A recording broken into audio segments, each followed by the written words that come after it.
Hello, everyone, and welcome to Gamersledge. I'm one of your hosts, Mark, and joining me today is a full panel of different folks to talk about different things, starting, of course, with Matt. Hello, Matt. Hello. How is everyone this fine and dandy evening or morning or afternoon or wherever you are, whenever you are? And also joining us is Dave. Hi, Dave. Cheers. What, people aren't watching this live? Well, I mean, all around the world, it's all different times of day. Yeah, we actually have people in Australia, and it's like 18 hours in advance there. Wow. So they're from the future? Yes. Listening to us? Yes. Yes. So cool. And also joining us today is Joe. Hi, Joe. Greetings from the past. Or the future. Well, I'm farther in the past than you are. Yes. You're in the future from me. You're all in the future from me. Oh, man. Just wait till you get here, man. It's awesome. If the last couple years have been any indicator, I think you're lying. I am. We have lots to go over before we jump into the podcast. I do want to thank the new followers on Twitter. We finally passed the 1250 I think you forgot mark. to introduce everybody. Did I? Who did I forget? You didn't do Dave, did you? Yes. Oh, okay. I'm asleep. I'm asleep. Never mind me. I'll go Already back to sleep paying now. attention to the podcast. I seriously missed it somehow. I don't know what happened there. All What's right. up, Life Unit? Welcome to the stream. Hello, Lexi. Hello there. Hello there. Let's see. So as I was saying, I want to thank the new followers on Twitter. We passed the 1250 mark, which is kind of insane. At Gamersledge, if you want to follow us there for up-to-date scheduling. Also want to thank the new followers on Twitch.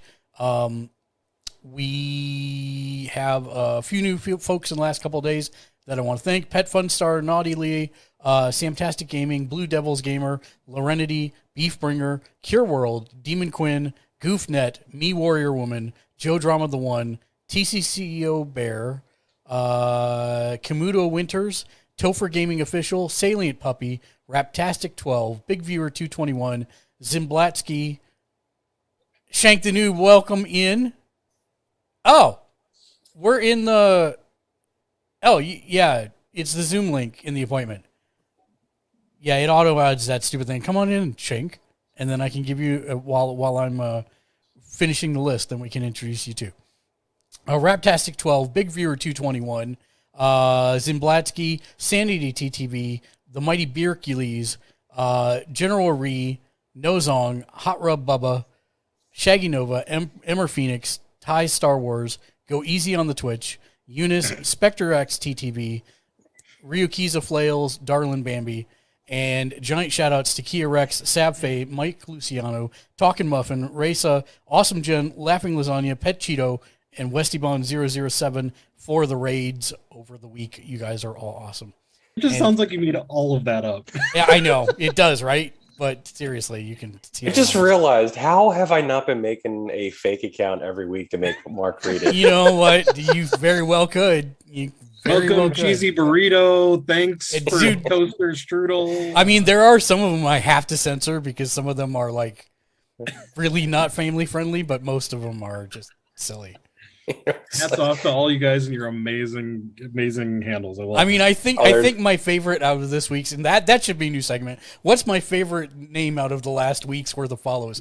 I'm pretty sure the Mighty Beercules is that's a pretty good one. That was going to be my choice until Laughing Lasagna.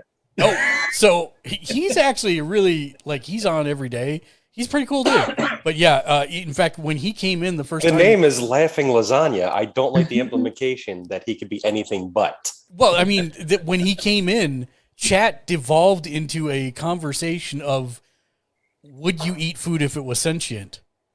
And laughing, which, Yes. you know, surprisingly, there were a lot of torn responses on that. We kind of do. I'm not sure where to look for the lasagna. link you're talking about. Hold on. I'll just throw it in the chat. Well, actually, I'll whisper you don't it to want to it. Yeah, throw I'll that whisper in it to you. Just give me a second. I'll get there. You remember what happened last time? Yeah. My brain is not that far gone yet. Although I have been working on stuff I'll talk about In the here body of the message, it says join Zoom meeting, and then there's a link right below that. So yeah, for there next there time. is that, but you know, We're just trying to help them out for next time. Yeah, it should be in the body of the message on your calendar invite. But I just whispered it to you on Twitch. So you should have that available. Twitch, twatch. The what? Secondly, we've been looking a way to I'm just going to start all over. Easy again. for you to say. I was up till 3 a.m. last night. It's going to be another night like that tonight, and then we got the stuff going on tomorrow. We've been looking at ways to increase interactions for everyone across the streams. We have consolidated a bunch of stuff into one program. So we're doing that. It's called Mechanics. Tomorrow is the grand launch for it. For us, the Mechanics is still in beta itself, but it's a streamer forward platform that allows creators like us to actually receive every dollar spent should you choose to donate or sub through it.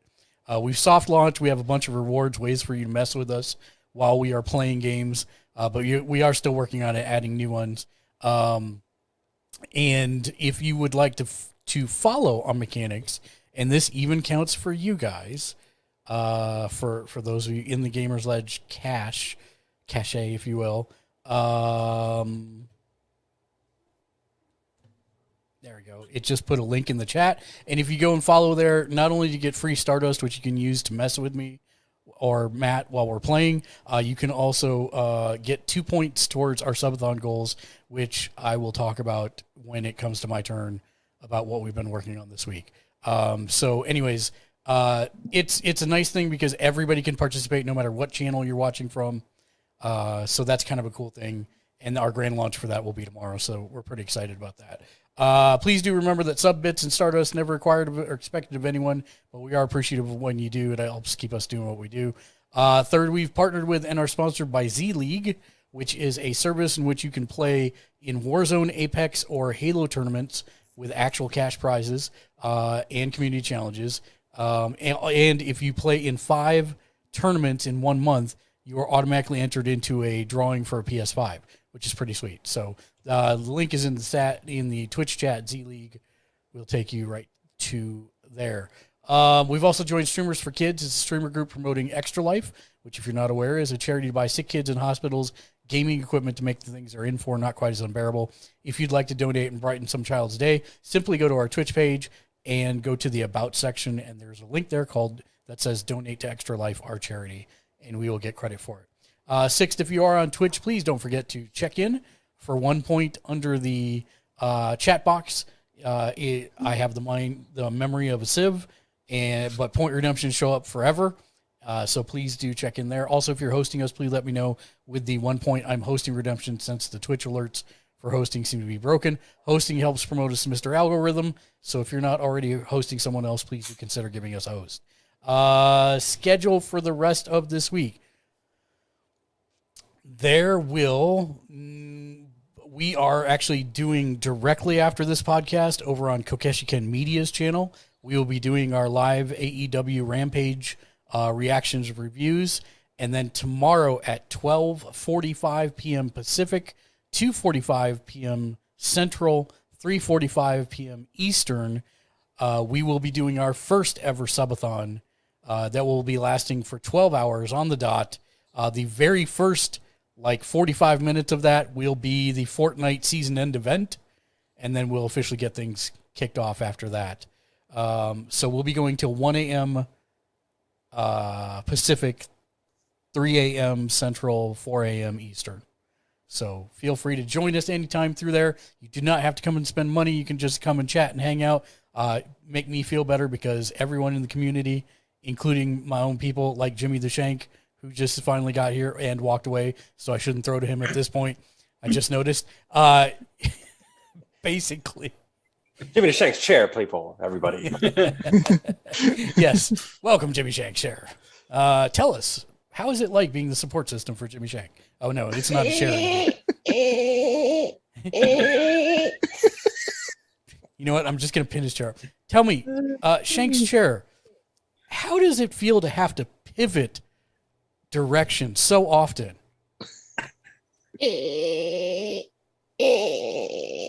That's incredibly fascinating. Oh no, what did I do? I totally did this the wrong way. Oh man. Jimmy, we have been interviewing your chair while you were gone. Oh, he doesn't have his headset on. He can't hear me anyways.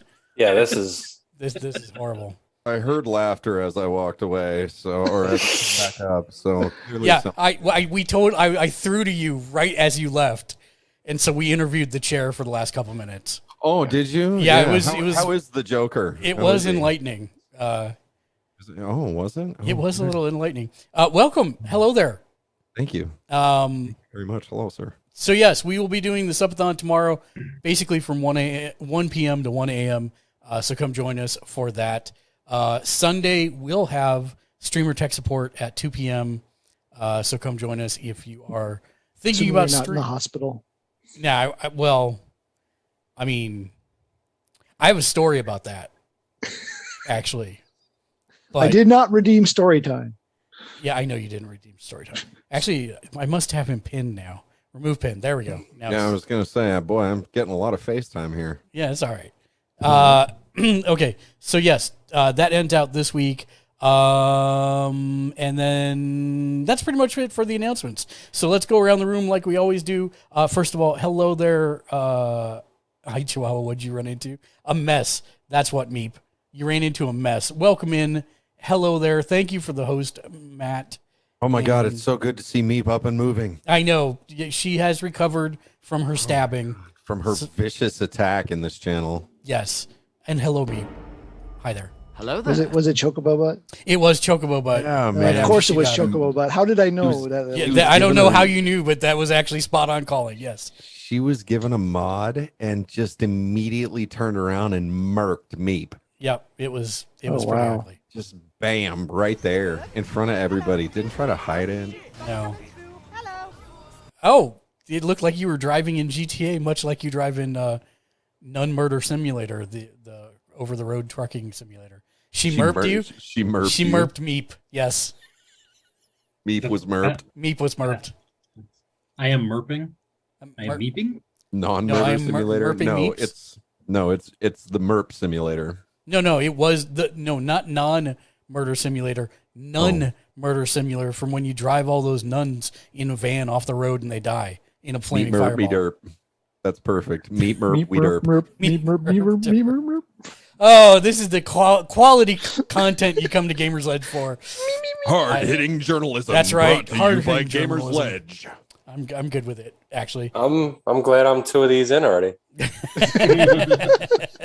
This all makes perfect sense to him. So let's go around the room, talk Yeah. about what we've been doing, watching, playing. I got none of this done beforehand because, again, Yeah, me neither. professionalism. Let's start with Joe. Odd man out. Sure, why not? What have I been doing? I really haven't been playing too many games recently. I guess I'm a lapsed gamer now. I don't know. But yeah, I've been Yeah, that's playing- my job, dude. Oh, sorry. I mean, I'll start playing games right now. No, that's not true. You're the resident hipster. What are you talking about? Oh, that's true. That's fair point. I have been playing No Man's Sky because that's what I train right into the ground. There was a new expedition where you get a whale, so I spent 11 hours getting a whale. So yeah, did that. It was only 11 hours. They made it sound like this one was like super hard. So I was like, yeah, whale be cool, but never mind. No, Whale- this one actually Whale be was- cool. No, this one is actually, so I mean, they made it out to sound like it was whatchamacallit, a roguelike, and I only died like 2 or 3 times total, just because the planet that they dump you on initially is horrible and your ship's way far away, so you're gonna die no matter what. And I think you have to die like 2 times to complete quests. But once you figure out how to kind of influence the loop, it was actually probably one of the shortest ones that I've done as far as these expeditions go. 11 hours is pretty quick. And you get a whale. You get a big giant space whale that makes weird noises. So neat. I'm sorry. How'd that go again?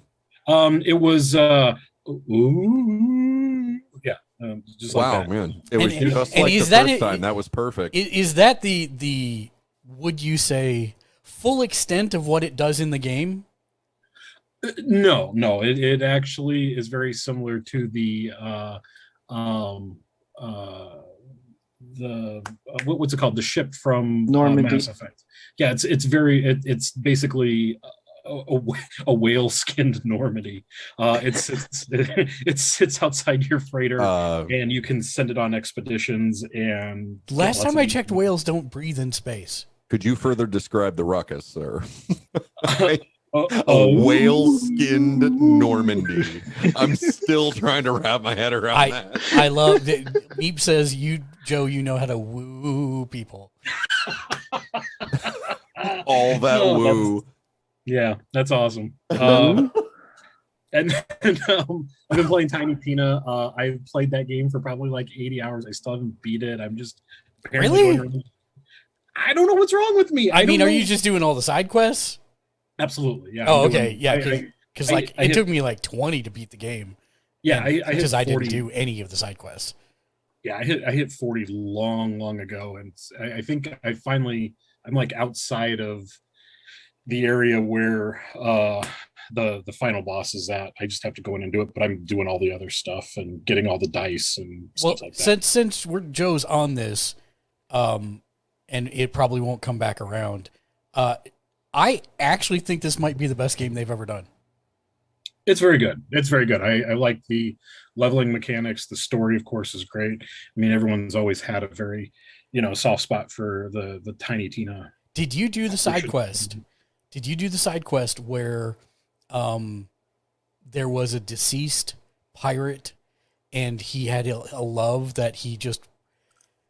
Did you notice by the end of it, there was not a single joke in that entire storyline? I finished that quest and I'm like, oh my God, they actually put a Dungeons and Dragons real kind of story in here. Yeah. And it was good. I actually want to rob it and put it in a couple games of mine. Yeah, it's pretty impressive. And I mean they get the funny stuff in there. There's plenty of funny stuff. A lot of the quests and character names and stuff are all, what is it, the Snitcher, I think. There's this whole Snitcher storyline that's based off of The Witcher and riding a unicorn in a bathtub naked and all that other stuff. But Meep, thank you for the 10 bits. You're a rock star. Enjoy your lurk. We love you. But yeah, it's glad really you're feeling better, Meep. At the same time, it's just a fun game to play. I mean, they've perfected the Borderlands loop is pretty fun. So yeah, I like it. I would agree. I think it's one of their best games, because I mean, all the other games, they aren't good until you get to the DLC. A lot of the DLC for Borderlands 3 and the prior ones aren't good until you get to the DLC stuff. But that's just me. That's just an opinion. And then as far as stuff I've been watching, I've basically been just burning Paramount Plus into the ground, watching everything on that, I guess. I've been watching, I watched the Jackass Forever, which is, I tell you what, folks, if you like movie balls, we needed. if you like balls, this is the movie for you. Lots of balls. But it's also funny. I haven't laughed that hard in a really, really long time. And then if you like that, get on Netflix, because Jackass 4.5 is on Netflix. Also top tier. I've been watching, I watched the Sonic sequel. Fantastic. Not as good as first, but still really good. I watched Obi-Wan. I'm all caught up with Obi-Wan. This latest episode. I know I'm kind of a naysayer on everything that people like, but I actually really like this episode. It's probably one of the finer episodes of any Disney serial show. Hated it. Did you hate it? That figures. That yeah, makes sense. No, it totally makes sense. No, actually, I don't, me, I'll watch it. I'm not like. And then I don't know about you guys. I mean, I love my Star Wars and everything, but I love Star Trek, and I adore all the new Star Trek stuff that we're getting right now from Lower Decks and Discovery. Strange New Worlds is about 3, 4, 5 episodes in. They are all fantastic, and this newest one was a kind of a prequel to the what is it? What was it called? Amok Time, I think is what it was. It was a Spock episode from the original series, but this new one was so good. I mean, this show is amazing. I absolutely, if you have the means to watch Strange New Worlds, it's fantastic. I love it. It's right up there with Discovery. And then if you're into old Hollywood stuff, Paramount also put out a thing. It's a 10-episode show called The Offer. It's about how the Godfather movie got made. Also phenomenal. If you know anything about old Hollywood or care about any of that kind of stuff, the dude that they got playing Robert Evans, it's amazing. I mean, it's like he's channeling the coked out ghost of Robert Evans, and it is just chef kiss. It's just amazing. Plus, I mean, I love the Godfather movie. I'm an Italian, so I mean, I love that stuff. So yeah, anyway, that's me in a nutshell. And who is this guy, and what did he do with Joe? He just loved. I know Joe just loved everything that he's watched or seen or played. Hey, and I finished watching the Halo series the other day. Freaking loved the whole thing from beginning to end. Amazing. So there you go, guys. I don't know where the real Joe is at. He's gone. So wow, what did they legalize in your state? I don't know, but you might as well take all that merch down from the Joe hates your everything that you love, because this is a new Joe right here. I don't know if I find this acceptable. Don't worry, it'll wear off. It'll pass. COVID or something. Maybe it's a side effect of COVID. I don't know. This is Joe's long COVID symptom. I just like crap now. I don't know what's going on. Yeah. Well, it said it does affect your taste. So Yeah. See, you know how it works. Dave, how about you? Huzzah. Oh, I don't want to laugh at that, but that was actually good. That was top tier. That was really good. Comedic timing was right there. Yeah, that was a good one. Let's see. I am desperately trying to quit Animal Crossing.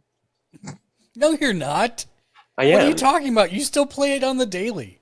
Yes, but it's because I set this goal that I want to complete. I want to complete the museum 100%.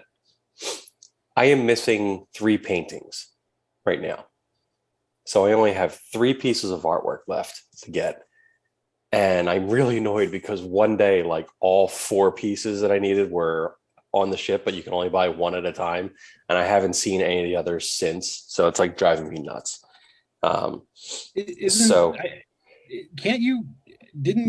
there that island, that weird swingers paradise place that you can go through the ads? Yeah, but only 2 things show up every day. Swingers Paradise and Animal Crossing? And if you don't, it's like a hippie commune. And if you Animal don't, Crossing grew up when I wasn't looking, man. Wow. Oh, Yeah, dude, 100%. it's insane. Every time I go to this like one house, like the squid like jumps on the toilet and just like. Listen, as soon as I went to the island that was completely decked out with a wrestling ring and TV cameras and everything around it, I'm like, okay, I can get into Animal Crossing now. Oh yeah, there's good stuff. But so I'm just like, I check in, daily to see, what new artwork shows up on the hippie commune island, and buy something so something resets the next day. It's a big pain right now. So that's decreasing. So I'm finally getting ready to kick that habit. Of course, I replaced it with a new habit, which is kind of an old habit. I cocaine. Might as well be. Family show, Mark.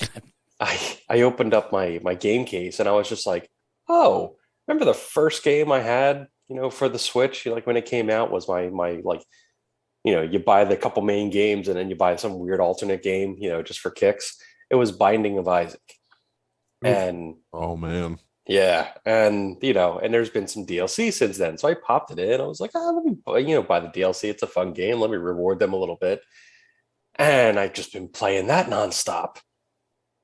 And it's a problem again, because it's just one of those games. Like, you just keep going. And then you die and you just keep going and it doesn't matter. Nothing matters. You just keep playing and you keep getting new stuff and you have a good run and you have some bad runs and then you just keep playing and then you just keep playing and there's stuff. Where's and the problem? Poo, and there's Where's the problem? poo. I'm hearing ops normal, man. Yeah, dude. I mean, and it's just like, I don't know. It's just kind of like I'm having fun with it. It's really great. There's like The audacity of you to have fun with a video game. I How dare know. you, sir? I know. I don't know. Unacceptable. It's crazy. But so yeah, launch game for the Switch with some DLC, Binding of Isaac. Thumbs up, And that's my list. Is that Yeah. your list? No, it's not Okay. my list.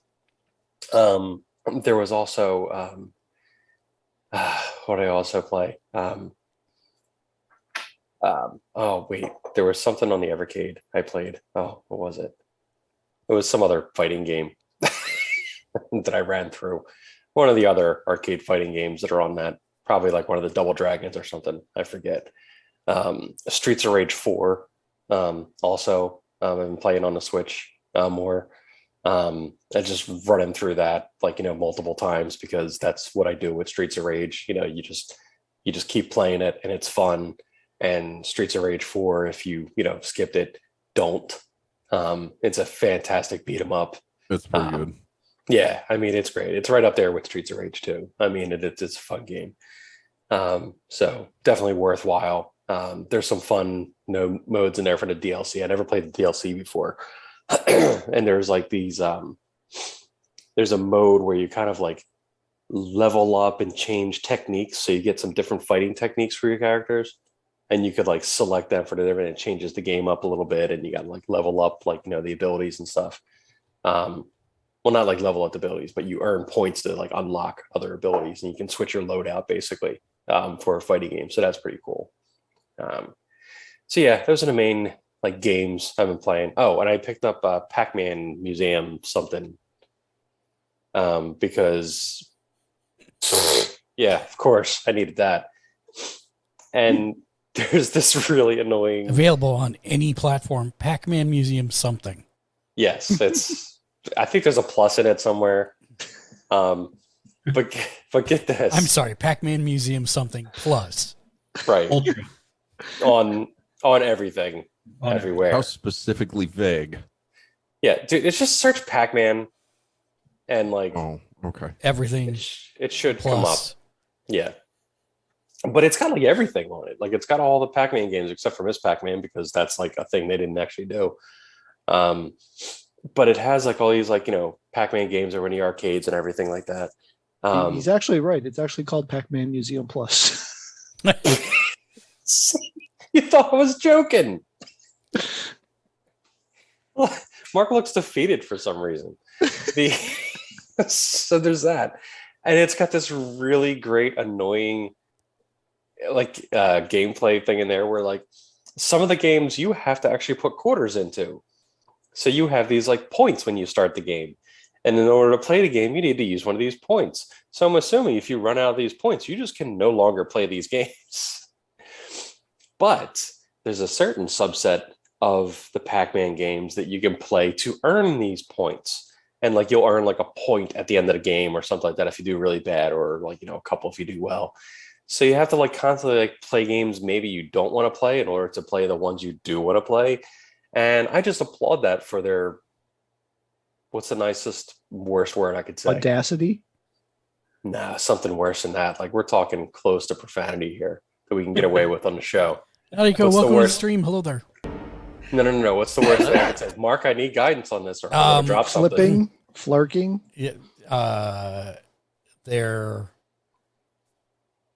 Fracking. They're, bold we'll just commercialism. we'll just call them a piece of shoe for what they did. You dirty piece of shoe leather. Right. Yes. I love So- how like the first probably 5 minutes of this conversation was building up that you should go find Pac-Man Museum Plus just to then turn around and defame them and say that it's horrible.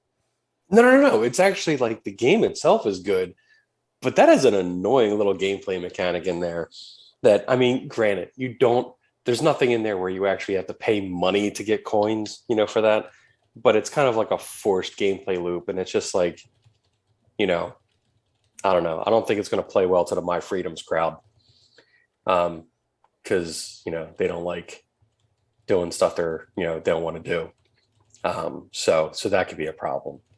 So you don't have to pay extra money. You just have to play a lot of stuff that you might not want to play. Yes. In order to play the things you want to play. Right. Now, that being said, I kind of like, a couple of the ones that seem to generate the coins as opposed to like the ones you have to pay, coins. And so I haven't run into any issues. And you start off with like 500 and it only costs one per. So I don't think there's actually going to be an issue. However, you can decorate your arcade that's all decked out in Pac-Man machines. And in order to unlock things there, you need more of these coins. So I'm literally shocked they don't have a method to buy them. Maybe they do, and I'm just like blocking it out as a defense mechanism. But I haven't, noticed it in there. Gameplay wise, it's actually fun. You have a little arcade, you run around, you can unlock stuff. There's a lot of fun stuff in there, and you will like unlock stuff just like as you're playing things. So, maybe it's not that big of a deal of actually like buying the furniture and stuff.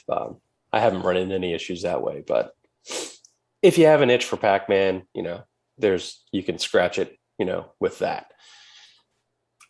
Watching stuff, I'm almost caught up on The Boys. I was literally like 15 minutes short. Did season 3 drop? Yes, it dropped. Okay, I need to start it like right now. Yeah. Okay. It dropped. Yeah. If we want to quit now. No. It's worth not it. quite, but close. I don't know. But there's, they don't, they start off the season and I'm just going to say they set a tone right away that, there's things that happen. Good. I'm looking forward to it because this one, honestly, looks like they're finally actually getting to the comic book because neither of the first 2 seasons, like they mirror some of the comic book things, but the tone of it still hasn't been like, it's gotten there a couple times, but this looks like it's going to be exactly as the first book started off when it like hits you in the face.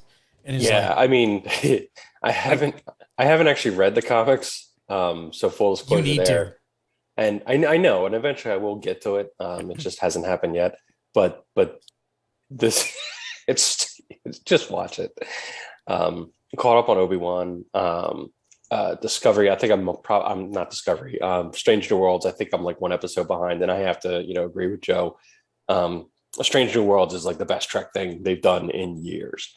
I mean, I've enjoyed hello Discovery there, friend. and stuff for the most part and everything, but this is like fantastic. Pike is the man. Well, Pike was the man in Discovery, so I'm just glad they kept him. Oh yeah. I mean, it's the show's just fantastic. It's really good stuff, and it feels very Trekky. I know people like were complaining about like some of the other stuff. I'm like, oh, like it's they're going like grimdark Trek, and some stuff, and like some stuff is just like oh, not everything. Like Discovery was like everything had to be like a big bad.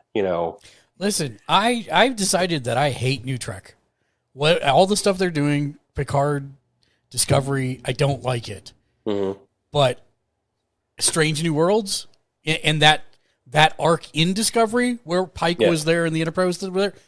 Oh yeah, also great. 1000%. That's the most Trek that they've produced, like Trek-like feel thing that they've produced in a long time. But I still don't like Discovery. That's exactly what it is. I think they're the feel of the old 60s show. Yeah. But they're doing stories that are relevant for now. And with Strange New Worlds, I mean, their whole thing going in was like, we want one episode capsule things. I mean, everything that needs to be done gets done in 48 minutes. and that's it. You know, I mean, there are some things that go from episode to episode that carry over, but yeah, it's not like Discovery where it's just like tune in next week or else, you know, type of thing. It's all bottled episodes. Yeah, and that's great. Like I love that kind of stuff because it makes you feel like, you know, You got I something. always like done. that. Yeah, and I like that like anthology kind of like, you know, feel to it. Speaking of which, Death, Love and Robots, Death Robots. That good season. Yeah, yeah. I enjoyed it overall. There's some like real winners in it. There's some like, you know, ones that are just like interesting creatively, you know, it's the usual, you know, mix with the show. But if you like the other seasons, you'll like this. So, you know, and I love, you know, a series like that. That's all great. I saw the new Sonic movie with my son. That was fun. Rescue Rangers. Did you guys? Yeah. Yeah. You have to talk. Have you guys seen it? Mark, have you not seen this? I like, what was it? It came on right before the last podcast, and I was going to totally watch it beforehand. And then, of course, I haven't had a. Matt, you've seen it, right? Haven't gotten to it yet. No. Oh my God, dude. Because there's 5 people in the house that want to watch it. And so trying to get everybody in the room at the same time. But that's when you Yeah. shout, I'm watching this, and if you don't watch it, you'll have to watch it on your own. Yeah. Yeah, and then I end up not married, and so No, dude, I already Not- told not- you. Not Not seeing Masquerade. problem. I'm just kidding. You create a fake account, you watch it, you delete the account right away. That's all you got to do, you know. But yeah, Man, not teaching anybody bad habits or anything. No, it's not. Sometimes you need to be able to do that stuff. You got to hide stuff from your kids because Oh. they wouldn't do the same for you anyway. They just complain when you do it. So, you know, they'll just be mad that they didn't think of it first. My solution was I didn't have any. Yeah, that's smart. So yeah, Rescue Rangers is great. It's basically, a lot of people describe it as kind of like a new Roger Rabbit. You know, basically like the way they kind of like, you know, do it. There's lots of like cross cameos of all kinds of stuff.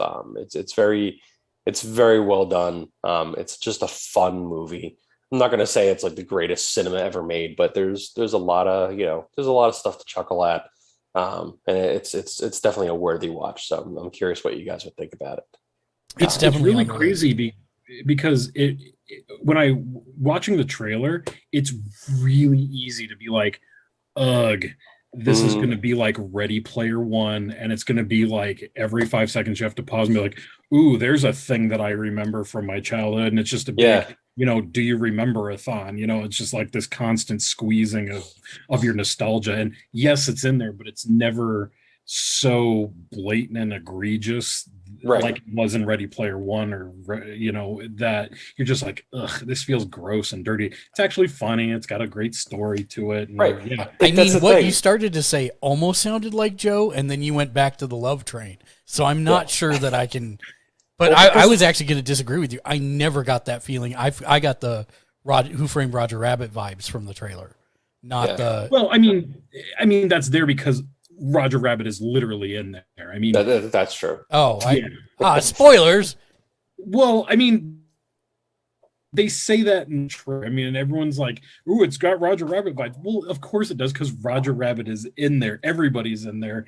It's essentially a love letter to that film, That era essentially, of more or less. cartoons. Yeah.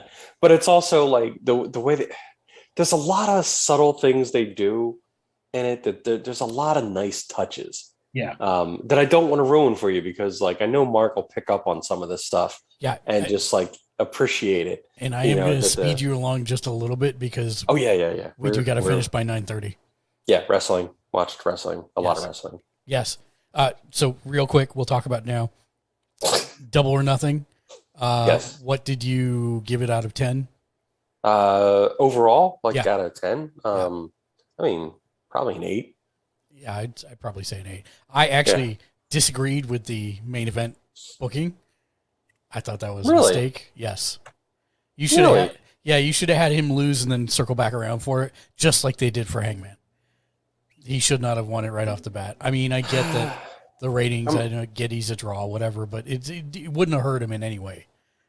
I just think there's a reason, and we'll see. I have no idea what they're doing with MJF. Nah. I mean, it's his own pipe bomb, but I still don't. I don't get how that helps the company or what it moves forward. So They're trying to generate buzz. I mean, my guess is they're trying to generate buzz and do some really stuff. They're gonna give him a little vacation, so he can enjoy some time off and focus on some other stuff, and then circle him back in. Like, it's what they do. I hope you enjoyed that Hardy match because I think this is the last one we're ever gonna get. I don't think it's his last one, but I mean, needs to. Neither of them are moving very well. Yeah, but Jeff is not. Well, you know that he was injured in that match, right? He was injured going into that match. Right. That's what I mean. And then he missed somebody falling on him from 25 feet up on chairs. But yes. Well, he also didn't know where he was in half of that match because then he got his bell rung in the match, and he needs to. Yep. He needs. Yeah. Yep. Other than that, wrestling's been pretty good. Yeah. It's not quite been to the standard level, but I think they did say officially that was the highest buy rate for any of the for any Double or Nothing pay-per-view so far, and that was the largest attended AEW audience. Yeah, with 17,000 people. So yeah, and the ratings were up on Wednesday. Yep. So, I mean, that's all good. It's all good stuff. Band Reaper, how are you doing? If you resub,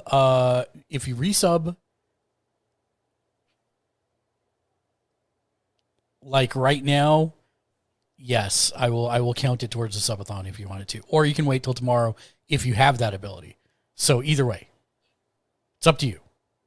And saw 9 Inch Nails live, so I was very happy about that. Yeah, I'm very upset about that. I gotta save my pennies so I can see them in September. Yeah, you definitely need to. There was the set list that I got to see was amazing. Do you want to hear it? No, I do, but I don't, because otherwise we're never going to finish. Okay, awesome, man. Thank you, JJ, and also welcome in. Hello there, friend. Hello there.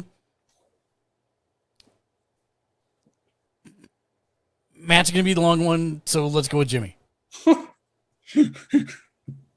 Oh, fortune telling now. Okay. Oh no, no. Oh, is there? It's the Bill Murray theory of God from Groundhog Day. I've done this enough times to know what's coming. Oh. All right. Well, no pressure. In that case, let me just summarize. I've only played a couple of video games this week. I have, for some reason, been on a Back for Blood kick. Nice. That's a good game. I really do enjoy that game. The underground, the nests that you can go into, are really gross and a lot of fun. They give you an additional currency that allows you to buy from this vendor that's on a very high rotation speed. Most of the vendors, I think, they give you 48 hours, or I don't know, it might be a week. But any of the reward chains that you finish just immediately disappear. Welcome in, my friend. Hello there. Their place. Thank you for the lurk. Hello there. But with the Nest reward vendor, I believe they update every 60 minutes. And with the standard supply lines that you can buy with just the regular materials that you get in the game, once you start one of those reward tracks, they stay. I don't believe that they reset when all the other ones do.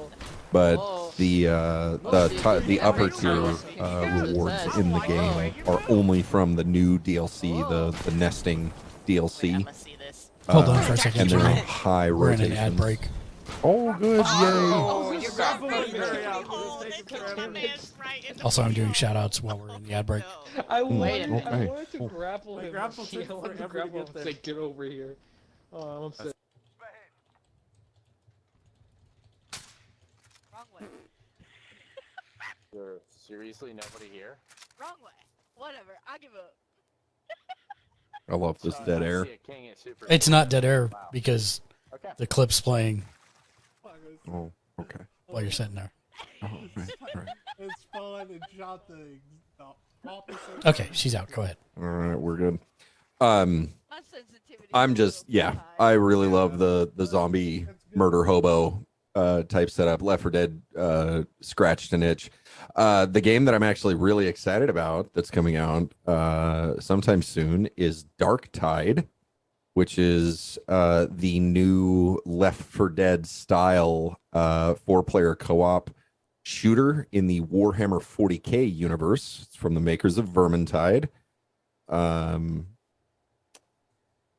Narco murder hobo is a tabletop very role-playing common game term Yeah. in tabletop circles. It's the people who care nothing about story but only want to murder everything that moves.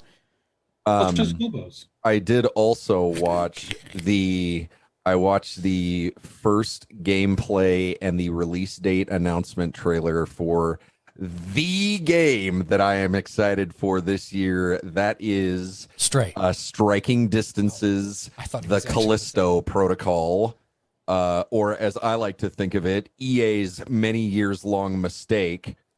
I saw that trailer. They had it at the State of Play. Yeah. And I had no idea what the hell it was. I've never seen that game ever. It is. So Callisto Protocol is the new game by Striking Distance. Striking Distance is originally the Visceral team that EA dissolved when Dead Space 3 was a commercial flop. Got it. Because of their greed. I mean, just because, yeah. But anyway. You have seen this before because they had a trailer before where it was announced, and it was announced as part of the Player Unknown's Battleground universe. It is part of the PUBG universe. They have come out and said that. The gameplay that is in the trailer. What? Sorry, I was just trying to glaze over that, but yeah, I don't want to hear that part. Yeah, but I'm all on board with everything else in this game. It's bizarre, but it is absolutely disgusting. The trailer. Oh, if you are somebody who's triggered by body dysmorphia, yeah, this is the worst thing I think you could ever watch. God. And I'm ex-military. I saw some pretty disgusting stuff when I was in the service. But there is stuff that still lives in my nightmares from Dead Space 1 and 2. Like, it is hauntingly scary and unsettling. And the Callisto Protocol looks like they took every good thing from Dead Space and they just tore out anything that wasn't beneficial to the game. Somebody asked me while the trailer was going, is this the new Dead Space? And I'm like, no, it's not. Yes. But I don't know what it is. It isn't, but it is. Yeah. The thing that tickles me, what really excites me, is this game comes out this year on December 2nd, 1 month before Dead Space's remake comes out. And that's funny. I cannot wait to watch Striking Distance absolutely crush EA. I cannot wait. I mean, I do think that there will still be the cachet of Dead Space was a famous game, so people will still pick it up. So I don't know. I don't know that they're going to crush them, but I do expect this thing, especially after being featured on the PlayStation thing, to sell very well. Extremely well. I watched that trailer and I was suddenly a 5-year-old girl again. Like, it was amazing. Just squeeing. There were quite a few people actually on our stream that were like, I have no idea what this is, but I'm sold. Oh my God. And so, yeah. As soon as I saw the trailer and it said from the makers of the original Dead Space, I was like, I don't care. Here, like, just here's the money. Just go. I still remember when you would like leave that game on the title screen. I remember like getting ready to play Dead Space, and I was like, let me go to the bathroom real quick. And I went, and like I came back into a dark room, and they're playing that song, The Whispers. That was just haunting. What was it? It was It's Twinkle Twinkle Little Yeah. Star. It was Twinkle Twinkle Little Star when they were playing that. Yeah. And it just oh like my god. I remember my brother telling me that like my nephews were playing it, and like they left it on one time, and my brother was like going down in the basement to do some wash, and like there was like no lights on, and just like he just heard this, and he was like, "What the hell is going on in here?" The thing that gets me about it is if you listen to it, if I remember correctly, because I've seen the movies, I've played all the games. Oh yeah, I forgot there was movies. And the thing that gets you, I think, the way they recorded it is in the beginning, Twinkle Twinkle Little Star just plays like normal. It's the normal lyrics. Yeah. But as the stanzas go on, it gets more and more disturbing. Yeah. And so, yeah, it's just designed to be brain breaking. And oh god, they did such a good job. So creepy. The other one that I have pulled back out just because I was still on an Elden Ring kick, but I didn't want to. I can do this. I didn't want to just burn out on that, so I went back to Dead Cells, which has several DLCs now. Oh, and that's another one. Vapor Dead ASD, Cells. thank you for the follow. Hello there. Dead Cells is one of the absolute greatest Souls style games that was ever done in the Metroid art style. Are you playing with the Twitch integration? I haven't yet, but I want to at some point because I'm sure everybody that watches me wants to just make it that much worse. Well, I mean, surprisingly, it is probably the best integrated game that's on Twitch. It is. And I also watched a video last night. I won't spoil it for anybody, but it was a discussion about how the boss cells change the difficulties of the game. And that game is also an incredible trainer for just getting better at Twitch style games where you just have to have perfect reflexes. Dave, he said, I watched a video on how the boss sells, and I'm like, well, he's just a good worker. That's Somebody get him out of here, please. That's a wrestling thing just for Dave. Get out of here. Even I get that. So, okay, so good. let's not. We let's talked about we talked about Evil Dead previously, I think. The other one that I have dug back out of the dusty bin is Dying Light 2. Dying Light 2 has had several patches and updates. It's still an abysmal story. I mean, I just laugh every time I get into a quest dialogue with anybody. But that game just scratches an itch, man. The parkour, the mirror's edge, being able to, jump off of buildings and completely flatten things. Dude, when they started showing the chapter 2 of the Walking Dead VR game, there were a lot of people in chat and then in my group also asking, is this Dying Light 2 VR? I'm like, I don't think so. I think it's Walking Dead. Oh my God. I could just imagine the motion sickness complaints. Actually, they have quite a few of those games on VR, and they're not bad. Oh, they've done a lot with the refresh rates and to reduce all that stuff. A lot better. Okay. Yeah, it's a lot better for that. Yeah, I don't know about all that.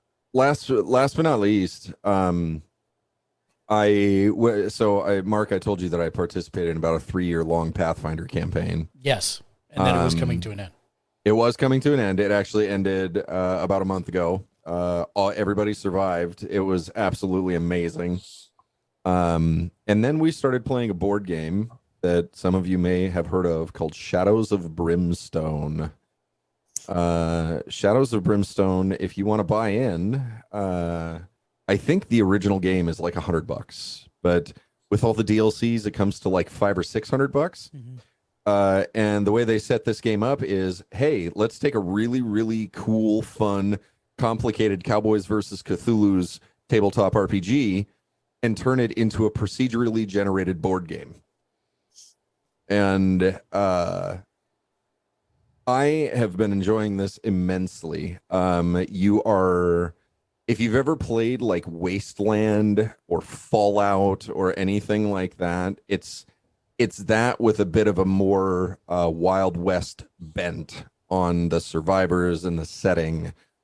Post-apocalyptica, and you have to go on these missions to find wealth, find gear, find a form of currency and a form of upgrade called Darkstone, which has incredibly powerful properties, but if you have too much of it, it begins to corrupt you.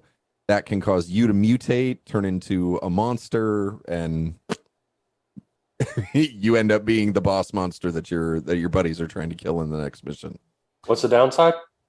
Well, I mean, misery. I mean, eternal darkness. that's been Dave's MO for like the last 15 all right. years. So in that case, ops normal. Oh, okay. I was going to say. And the one that I'm really excited about because I really just want to run an Edge of the Empire or Age of the Rebellion tabletop RPG. I have been living under a rock and just recently discovered the Imperial Assault board game, which is another one just like Shadows of Brimstone, but in the Star Wars universe.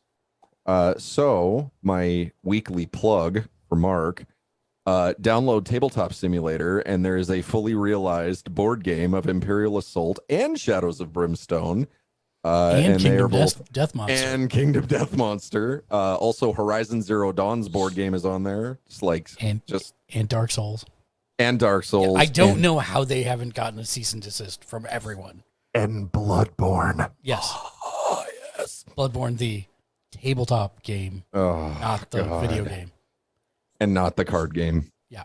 I have the card game. I really want the board game. Yeah. That's all I've got, man. Okay. It's been a good week. Awesome, Matt. You're up. All right. Should be pretty quick, actually. I know. So I just like teasing you about it. Oh, I know. That work up, man. You got me excited.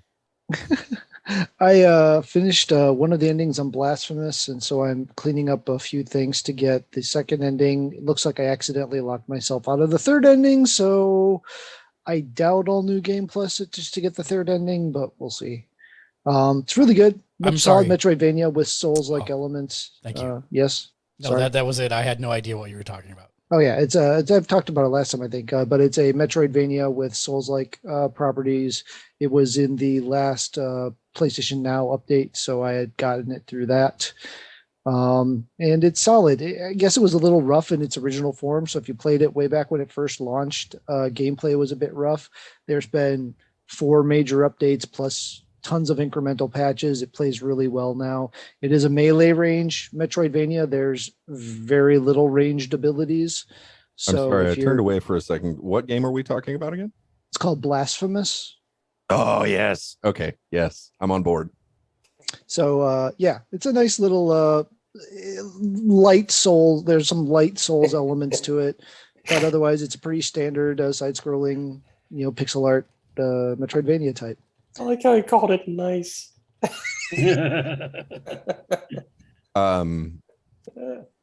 There was one other one that I was just going to mention briefly because I haven't played it much. If you're a fan of Hollow Knight, Matt's game actually made me think of this. If you're a fan of Hollow Knight, there's another game that just came out that's absolutely hysterical called Have a Nice Death. And it is Hollow Knight, but you play as Death with Burnout. I have seen the trailers for this. Yes. Oh my God, it's amazing. Yeah, I haven't picked my next Metroidvania for when I take one. I've had a couple of recommendations, so I'll have to throw that one in the look at list. But so yeah, there's that. Played some Fortnite ending event tomorrow, so for the season. So we'll see where that's going. Started off, the season has been a little interesting, but overall, I think this is one of the better ones, especially once they added the helicopter back in. Mm-hmm. And then we played Vampire the Masquerade Blood Hunt for like 5 minutes and got absolutely rocked. So yeah, there was that. Do they call it Vampire Blunt for short? No. I mean, they called PUBG Plunkbat, so why not? I mean, it is super sweaty. Yeah, it's what, Blood Hunt? Yes. Yeah. Oh, yeah. There's some go hards in there, but I watched Shroud play it, man. I don't. I mean, I like it because it's a slower. It's kind of like methodically slower, so it feels very different from the others. But it seems like everyone understands how to murder everyone else but me and Matt. Yep. And the load times in the lobby are just the load times are not great. Yeah, they're not great right now. How is like not the load time? Not the load time, but the time to game wait. The wait to actually get into a match. That's How is that a thing Matchmaking- anymore? The matchmaking timer. Yeah. Yeah. It's just because I think there's not that many people on the PlayStation playing playing it. Yeah. It's not cross-platform. So it is. Allegedly. Well, no, it's In cross theory. play, but Allegedly. not cross group. So if you make a group, your group all has to be on the same platform. But you will go up against PC players and Xbox players and PlayStation players. But for some reason, even though they did all the massive hurdles to get the game so that it was cross-play, they did not go the extra step to make it so that you could have cross groups. But of course they didn't. Allegedly. No, it's real. It's not allegedly. Oh, and Shorzy dropped. I watched all that. That was great. Stranger Things Volume 4. Stranger Things Volume 4 came out. Yes. Forgot about that. Shut I'm just up. gonna randomly. I never get through my list because everybody remembers. what I it didn't is, remember but I anything. didn't. Please continue. I'm done. Um, That's all I have so- to say. I forgot. guess I'll just jump on Stranger Things season 4. I'm only 2 episodes in, but I'm loving it so far. We're gonna watch more of it after the podcast, so yay. Did also watch Love, Death, and Robots the next season. There were like 3 standouts, and the rest were me. But it's the weakest of the seasons so far, in my opinion. But Were you cracking up at the overly macho Strike Force team? Did that was so dumb. Which That was so dumb. I know, but I was like, I really laughed a lot at that one. I hated myself for laughing, but yes, I did. I was just But, this is so in- dumb. It was intentionally over the top. Oh yeah, So, yeah. I mean, it was the style. I mean, it wasn't like it was supposed to be serious, but just, yeah, I mean, I'm yeah, but about the 14th time the thing got back up, it's just like, oh, for Pete's sake, guys. I know, but when the guy was dying, he was like, "Tell your," I don't know. I just, Yeah. I don't want to ruin anything, but it was just funny. But yeah, the last one though, it was just like, wow, that's how you tied the ink. Yeah, that was okay, whatever. And then Obi-Wan, all 3 episodes so far in, it's really good. People, are finding things to complain about, but the FX work on this is just amazing. I talked to our mutual friend Mark, and he said the team put 2 years in on I that believe show I believe it. in post-production. Can we talk about when? How many seconds did they put in on those chase scenes, though? Don't shut up. I don't care. The only thing I care about is that scene where he was at night in the blue lightsaber. Yeah. I don't care what the show does anymore. They could sit there and he could murder baby Luke. I don't care. I wasn't going to say anything because I didn't want the reveal of that because it's taken a while for that to come. But of him murdering baby Luke. Yeah, that part. Whatever they did differently with that, they did something different. I don't know what it is, but it looks so good. So good. Don't worry, I so still there's have that. no idea what you're talking about, so it's fine. Okay. It just looks good. It does. It looks freaking amazing. So good. That whole show is just it's amazing. And then you got people nitpicking stupid crap, and you're just like, dude, how long have you Star Wars for? Come, jeez. We got to talk about one thing real quick where people are complaining about continuity and stuff from Star Wars, and it's just you realize they made up everything on the fly. In the first movie, Luke wanted to date Leia.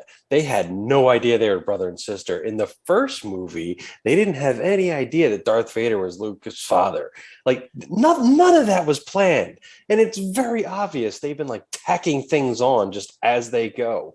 So this just carries on the tradition of tacking things on and just trying to make sense of BS that happened before. Are we apologizing for the complete nightmare that is currently the Star Wars mythos? It's not an apology. It's what they do.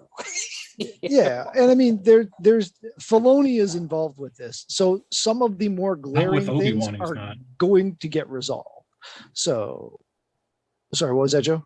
Not with Obi-Wan. Obi-Wan is the first series where Favreau and Filoni have basically nothing to do with the show at all. Yeah, It's all what's her face? It's all Chow. Chow. Deborah Chow, Yeah. I think. Yeah, it's all her, but he's still the godfather of the stuff, right? So they wouldn't,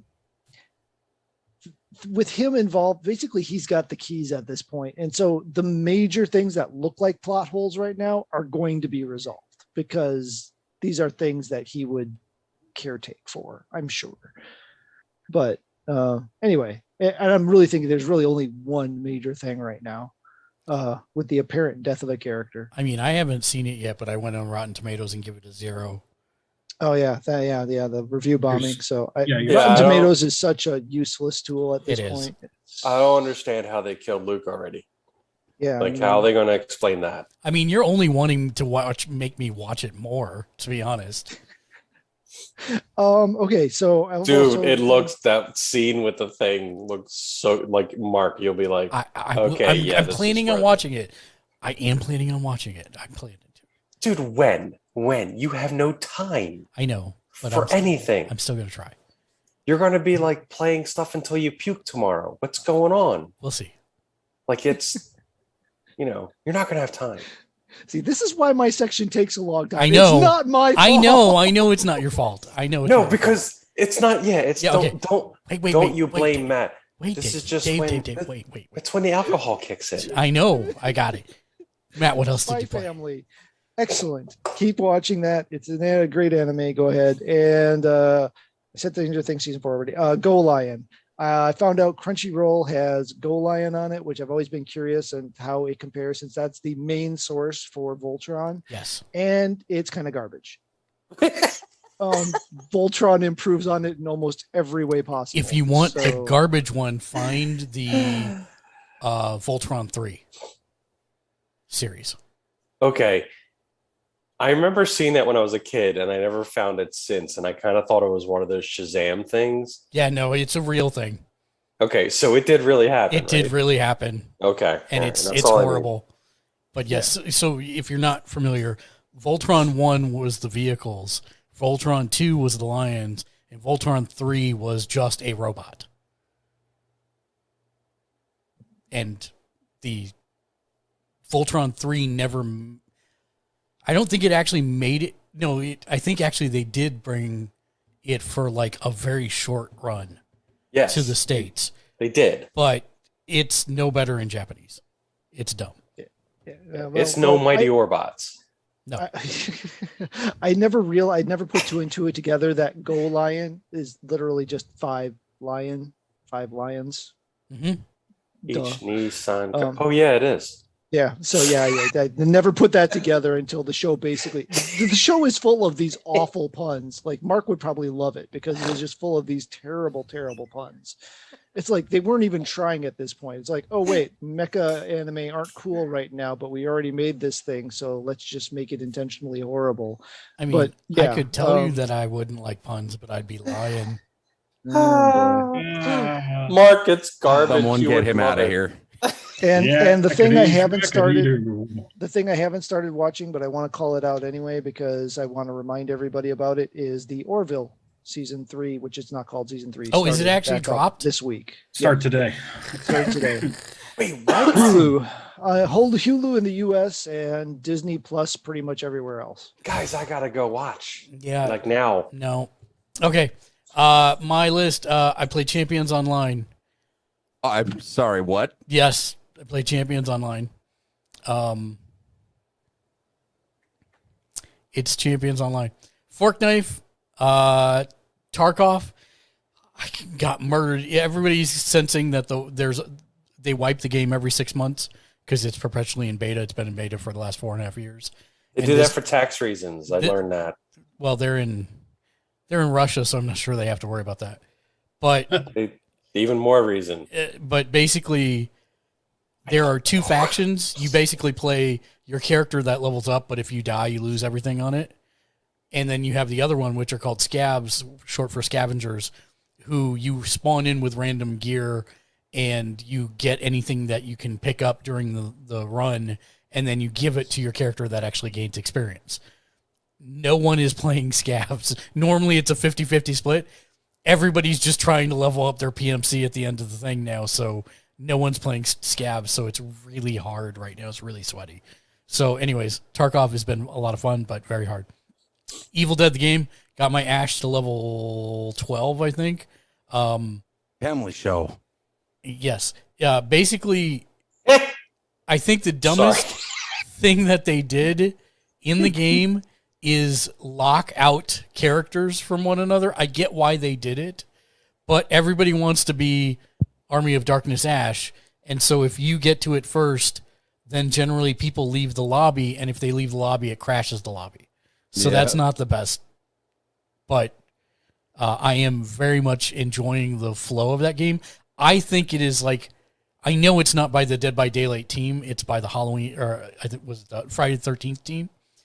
Yeah, I think this so. is like way better than Dead by Daylight. You actually have, I would call them PvE challenges to go and do. And if you have a team that knows what they're doing, then you have a high probability of actually winning the game, even if they're not leveled up. So it's a lot of fun. Played more Tiny Tina's Wonderlands. Popped into Star Trek Online for a while. I still, man, that game is still so good. I don't know what I'm going to do when they announce that it's over, because I'll be upset. Played some Vampire Blood Hunt, as Matt alluded to. I watched Wall of Chefs, which is still like my surprise find on Hulu. That is a great, amazingly great reality show where they take 4 home cooks and then have them cook for like 12 of Canada's top culinary people. And my wife just keeps saying, I hope there's never a fire, because Canada will lose all of its good chefs. Oh, You know what's coming out in 2 weeks, though? What? They're bringing back the Iron Chef. Are they? Nice. really? Are So, there any? Alton Brown left Food Network, I guess, and I guess he owns the rights to Yeah, I'm not surprised by that. Yeah. the Iron Chef, and so he got the chairman, or what was his, I forget what the actor's name is, but they got him and a bunch of cooks, and it's more of like they're competing to be the Iron Chef, they're not competing against Iron Chefs, so like Lame. But yeah, but I mean, still, it's Iron Chef. I get to hear a la cuisine every once in a while, so I'm in. Somehow we missed apparently a season of MasterChef, season 11 MasterChef Legends. I did not know that was a thing. The first episode had Emerald on it, so I was already like, yeah, I'm there. But yeah, we're working through that now, and I guess there's a new season that just started for MasterChef where they brought back contestants who didn't win but made it far in the competition to have them take a second go at it. So I'm going to watch that. Huh. So it's like a semi all-star, not really all-star. Yeah, kind of, yeah. But they don't call it all losers. No. Which is kind of what it is. Yeah, kind of. I think that'd be mean. it's like MasterChef Second Chances or something like that. I don't know. All right, I'll accept that. Yeah. Chances. I don't know if that's really what it's called, but that's what popped in my head. So we'll see. I got to catch up on fast foodies. I know I'm a little behind on that. And then watched a lot of wrestling. There's a lot. It's been a lot. So Been good stuff though. I do have to say, we for the pay-per-view, we always cook something special. This time we made a 4.5 hour gumbo from scratch, 40 minutes stirring the roux. Dude, that looked good. Oh my God. We put andouille sausage, king crab, and giant prawns in it. They look giant. That stuff looked good. I know. Well, I mean, he might like my pay-per-view meal then. So my pay-per-view meal was a giant plate of nachos that involved not only just like regular nacho chips. I had I had the tortilla chips in there, but I also incorporated Frito scoops. It's exactly what we do when we do nachos also. Exactly. It's so good. And I had the ground beef with the with the really good spice and black olive and everything like that on it. It's all good stuff. Okay, the other thing that I have been doing, which has taken up the most amount of time, is tomorrow is the Subathon, as we talked about earlier. So I haven't heard of this before. What is it? I know. Tell us more about this subathon. I will, because actually this is the first time we've all been in about this or what? the same place at the same time, to be honest. So basically, here's what's going on tomorrow. What's going on tomorrow? Starting at 12:45 p.m. You might want to check the stream because I don't think I've got a way to show it to you guys on the Zoom. Hey, there it is. I see it. Yeah, I saw it right there. Okay. What? So anyways, basically what happens is we've got different rewards at different levels. At 50 points, we're doing a fork knife giveaway. This was the set of 6 comic books that was basically Batman being trapped in the loop that came out last year. The prizes are still good till the end of this year. It includes 2 Batman outfits, a Harley Quinn outfit, and a bunch of other stuff. And you can only get one of the Batman outfits by redeeming all 6 codes. So we're giving that away at 50 points. We've already passed this. We haven't even started the subathon. We've already passed this mark. At 60 points, we have someone donating God of War and Diablo 3 PS4 discs as a giveaway.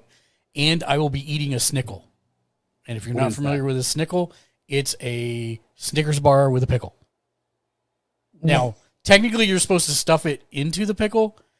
Ain't nobody got time for that. I'm just gonna eat jeez, dude. We've already passed that one as well, I believe. If we haven't, we're real close, but I'm pretty sure we have. At 75 points, we are doing a Rift Tracks 18 plus night stream, meaning that it will not be a family-friendly stream.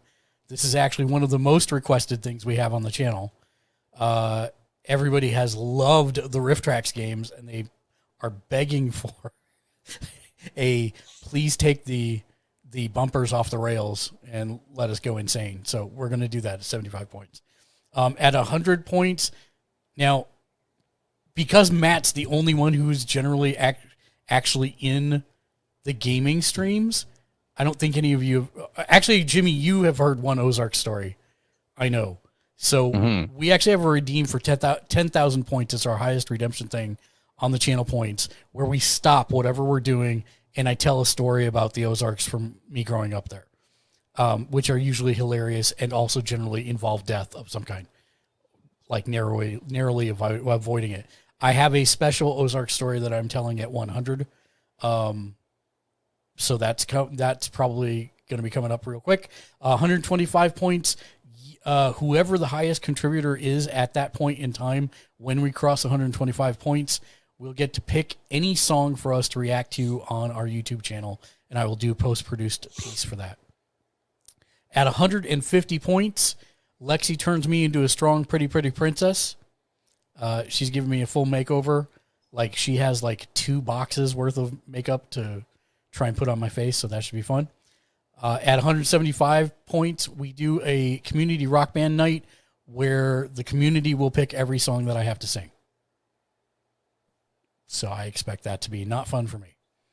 At 200 points, whoever the highest contributor is at that point gets to have me tweet whatever they want as long as it's family friendly. So obviously no Black Mirror episode 1 scenarios. Oh God. But at 225, what happened in episode? Oh, that was yeah. At 225, the community picks a game for us to play, any game, any night. If I don't own it, I will buy it, and it will disrupt our normal schedule. At 250, Spice Girls the game. Here we go. Yeah, hey man, that's my point, right? Pretty Princess Island Adventure 4: Return to the Gumdrop Forest. Yep, it is happening. Very possible. At 250 points, Rainbow Glitter Beard. I'm going to turn the thing off for a second so that chat can see. Like, I've been growing it out this week. It's there, but it's not like a full beard. And so we have beard oil and beard glue. It is tough to see because it's so gray. What's happening there, dude? Oops, I kicked him off the call. My bad. At 300, it's surprise cosplay. I'm not saying what it is. It's definitely outside of my norm, but it's also theme appropriate, and it includes a 5-song set on Rock Band. At 350, we have a 6-wing Hot Ones gauntlet. We have 4 actual Hot One sauces, including the ones you want to see, the bomb and the last dab. We start at like almost 0. The second wing is, I believe, 3,000 Scovilles, and the last dab when we end is over 2 million Scovilles.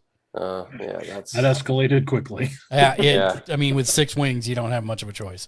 I don't understand that chart as it is, but I know that's bad. Yeah, it's very bad.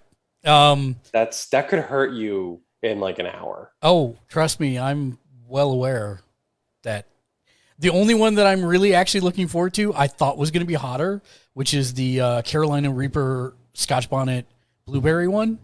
It's only actually 22,000 Scoville. So Only Really? the man says. yeah, Shokin, I'm about to get there. Let me go through the rewards and then I'll show how to earn points because it's really easy. At 400, I get a pie in the face. No big deal, right? Except that I already am going to have all that makeup and glue and glitter in my beard, so I'm not really looking forward to any of this. No, you're good, man. It's a perfectly legitimate question. At 500 points, Stream Deck giveaway. We are no shot giving away a Stream Deck Mini delivered straight to your door. So we'll be giving that away. At 600 points, this is actually... Oh, I don't have it on the screen again. Sorry. This is actually legitimately the one that I am the most fearful of. And that is putting glow-in-the-dark contacts into my eyes. And that doesn't sound like a big deal. Oh no, that doesn't sound good, dude. Don't do that. I've never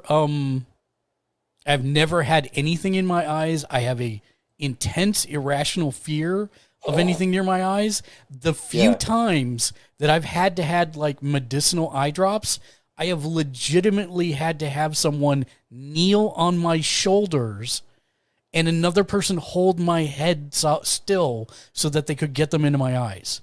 I've had eye doctors yell at me, so I feel your pain, dude. This is the story that I wanted to tell. My godfather, man who interviews criminals to determine whether or not they're sane to stand trial.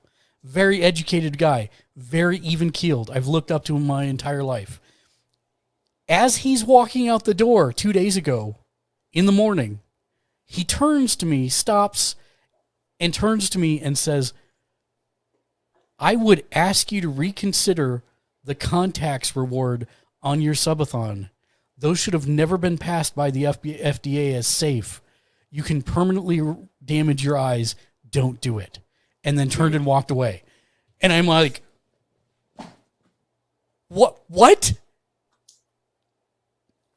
So that's a very specific thing for him to know too. It is super specific. And now I am like even more apprehensive about it.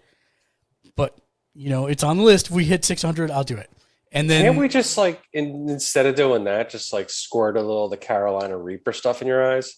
No. Wow. That sounds like it might be safer. No. Let's touch his eye versus let's just melt his eyeball. Yeah, out of his let's skull, completely you melt know? it. Oh, no. And then at 800 points, I love Dark Razor. He's currently doing his 24-hour stream, which is going to end right when ours starts.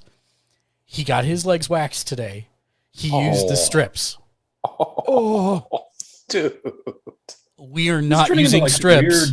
Weird, creepy fetish porn stuff. We are on not. here. Which is how he's going to succeed. Using strips. We have a wax melter, Oh. and I am putting wax on my legs. Now, I'm going to stress this. This is a real thing.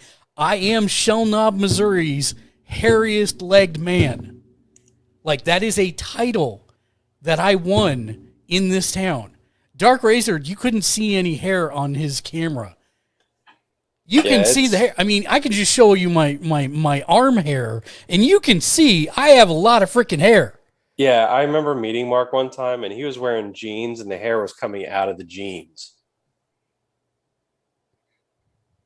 I'm not going to go there. Anyways, Wow. There's okay. Yeah. All right. So that's That's what at 1,000, happens. guys. You get to see that at 1,000. That's the big one, 800. And then how do you earn points? That's the question. It's super easy. Anybody who follows starting tomorrow on Twitch, once we start the stream, that's worth 1 point. Anybody that follows even now on mechanics.gg by following the link in the chat profile,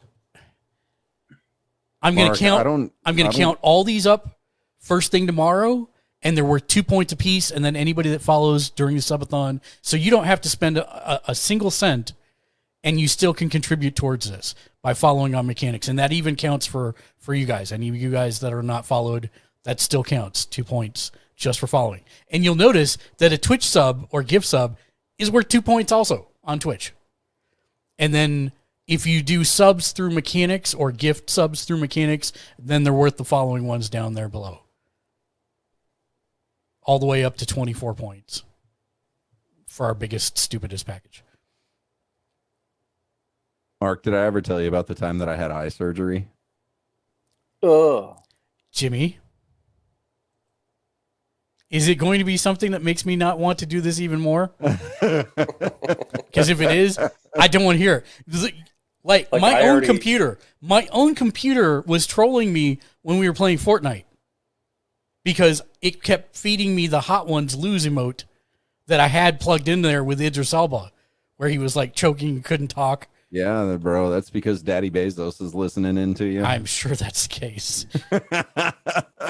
So anyways, I had eye surgery. I had corrective eye surgery. You remember I wore glasses when I first came to Omaha. Yes. I went to the Air Force Academy and had corrective eye surgery done. I will not regale you with the details because even for people who don't have a problem with eyes, the details of that surgery are not disgusting, but they will definitely get under your skin. So I will leave that out. But yeah. I'm already like paranoid about this enough as it is. Lexi just tried to show me how to put contacts in. Like we're just sitting here and she starts doing this and I immediately closed my eyes and just said, dude, it's not. So I used to wear contacts and I can put them in with 2 fingers. Great. Like just bloop. And Congrats. Yeah. I'm excited to see you perfect your technique, sir. That's not happening. Like that's literally the reason I wear glasses is because, well, I'm like a Muppet. I'm like, Scooter when like he takes off his glasses. Scooter. So that's one of the reasons why I always have glasses on. And I also can't stick anything in my eyes because, again, like Scooter and like you just know, so I'm fearful of this one for you. Yeah. And I will do everything I can to boost those numbers. Yeah, I know you will. And the nice part is that since a lot of these are through Mechanics, it's not just on Twitch. So the folks that are on YouTube, the folks that are on Trovo, the folks that are on Facebook or Twitter watching there can get involved as well and contribute towards it. So right now, I think we're at, I want to say we're at something like 44, 54, 64 points, if I remember correctly. So we're at 64. So about 750 points, guys. Let's make it happen. Yep. So we're about 64 points going into it tomorrow. I have been told by 4 different people that the waxing will happen. So just as a side note about the other thing, your contacts should have an FDA approval on them. If they don't, that might be true, but they should have an FDA approval. He was saying that the FDA should have never approved contacts because they hurt people's eyes. And I'm like, why would you do that? Maybe he thinks contacts are a conspiracy, like all contacts are a conspiracy. I mean, maybe, but yeah. So this is what's happening tomorrow. We hope everybody can make it out. Shokin, thank you. That will count. Thank you for the Mechanics follow. They're micro-focusing irises for the giant space lasers. And keep in mind that all this stuff compounds, right? So if you follow on mechanics and then donate or sub on mechanics, that also counts in addition to the 2 points just for the following on mechanics. So keep that in mind. So thank you for the follow on mechanics, Shokin. Bits are going to be like, I don't know how to say that. It's just going to round up to whatever the closest thing is on the tier list. So if somebody, gives like 1,000 bits, that's $10, I would give it how many points according to this? I would give it, I think we're on commercial break. And speaking of tiers, 3 points. Yeah. I see what you did there. I don't like you. wow. I love you, but I don't Thank like you. No? Oh, well. And we're back. Welcome back, everybody. Wait, what? We were at commercial break. Oh, wait, that was really happening? I thought Joe was just messing with you. No, that's a thing that happens every 33 minutes. I'm actually still seeing commercials on mine, but Yeah. It does seem to vary as to like who gets how many. And thank you for the shout out, Matt. So yes, that's how you can get involved. We're going to be playing a bunch of games. We're going to start with Fortnite, since it is the season end event literally at the beginning of the Subathon tomorrow. Then I'm going to have the CEO of Mechanics come in and talk about it for just a couple minutes and do our grand launch for it. And then after that, we'll probably do some Evil Dead for a bit. And after that, I have no idea, but I know for sure I want to get some Goose Goose Duck in, which is a game that everybody can pretty much play. And then also some Rift Tracks in, and probably at some point some Tarkov and 1,000 other games. So I have no... What's that? So what'd you call me? Oh, it was something else off. Never mind. I didn't... Tarkov. Yes. Yeah, thanks. Yes, you're welcome. So yeah, that's the plan. We'll do a bunch of just chatting in between there, and obviously be doing some of these goals as we hit them as well. So yeah, it should be interesting. We're going to go 12 hours. I'm not extending the timeout. I'm old. I can't do 24 hours straight. I'm just not even going to try. I know I would be so miserable by the next day that that's just not a feasible thing for me. Just be surly Mark by the end of it. Yeah, I should be fine at a 12-hour stream. I can do 12 hours in my sleep, literally. But I mean, I've done 12-hour streams before. It's not that bad. Lexi is going to be there probably in VTuber form for most of it. But yeah, anybody that wants to come through, especially from you guys, please do come through. A lot of folks haven't met most of you. So it would be nice for you to come through and say hi to the community, and we'll treat you right, and you can laugh at my pain and miserableness. Like I'm literally really not looking forward to any of this stuff, and my wife keeps asking me, "Are you excited?" And I'm like, "Yes," but you're way too happy. Because she's going to be the one doing the waxing. I was just trying to say, of course she's happy about I know. it. It's not. bro. I reminded her that the interviewer for Hot Ones has to have some of the sauce as well. And she's like, well, you don't want me to get real sick. And I'm like, yeah, but you got to have at least a little dab of it, if nothing else. So we'll see how that goes. Just make sure you wash your hands afterwards. Oh, yeah, 100%. Because you don't want to be like, oh, I got to take a bathroom break. No. So yeah, when my mom used to play pool, and she had this guy that she would play pool with. This guy was my dad's partner at the shipyard that he worked at, and this guy taught my mom how to play pool. He was actually really good. And one day they went out to lunch, and they were, they're just doing their thing. And Tom ordered wings, not really thinking about it, and proceeded to mow through wings. And Tom was the kind of guy that would just eat like habaneros straight out of the jar. Mm-hmm. And so he's doing his thing, and they finish up, and they go to the pool hall. And Tom's like, oh, give me just a second. I'm going to take a piss before we get started. and he goes in and he does his thing and he comes back out and they start the match. And after a few minutes, he goes, would you excuse me just a second? And he goes back into the bathroom and he comes back out and he walks up to my mom and he's just like, I got to wash my hands better the next time we go eat those things. Apparently the first washing was not sufficient and he paid the price for the rest of the afternoon. Yeah, that doesn't. So we need to talk about the state of play, which was the beginning of not E3. Yeah, because E3 doesn't exist anymore. Right. Pretty much. It's not happening this year. So Good riddance. yeah. So not E3. I figured that's what I'd just call it because it's a whole week of not E3.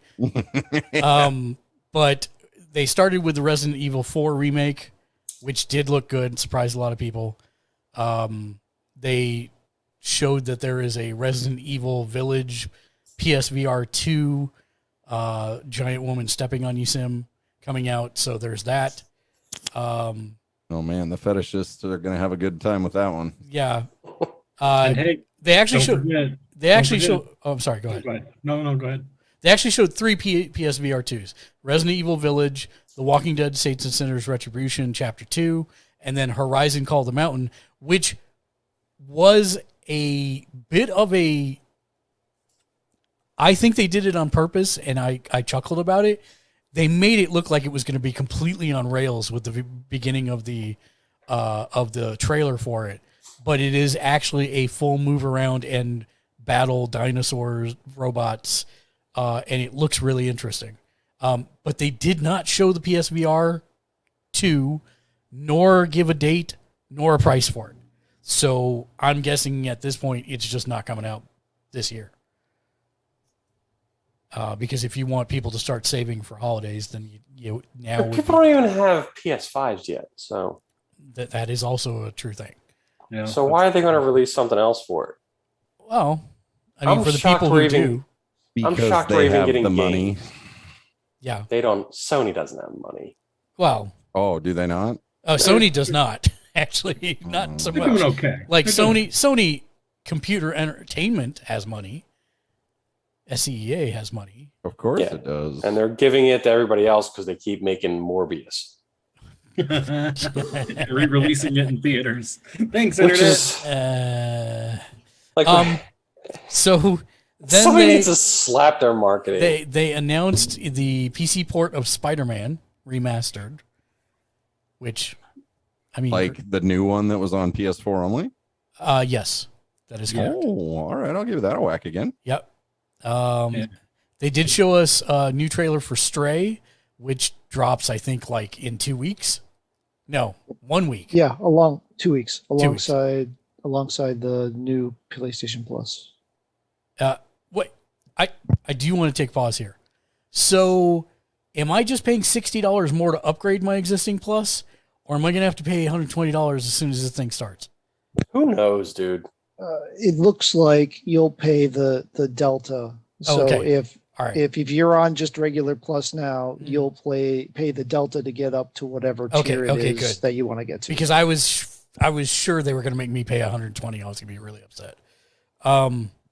But then they did show us the Callisto Protocol. They showed us a really interesting indie game that had a unique graphic style that was roller derby with guns called Roller Drome. Roller drum, yeah. And I actually am kind of interested in it. It looks really interesting. Then they showed one that no one knew what the hell it was, but everybody was interested in it. Dungeon / hack / dating sim / anime waifu simulator Eternites. Samtastic Gaming, welcome to the stream. Trash Panda, hello there, friends. Hello there. And then for me, the highlight of the show was the Street Fighter 6 trailer, which introduced a new mode called World Tour.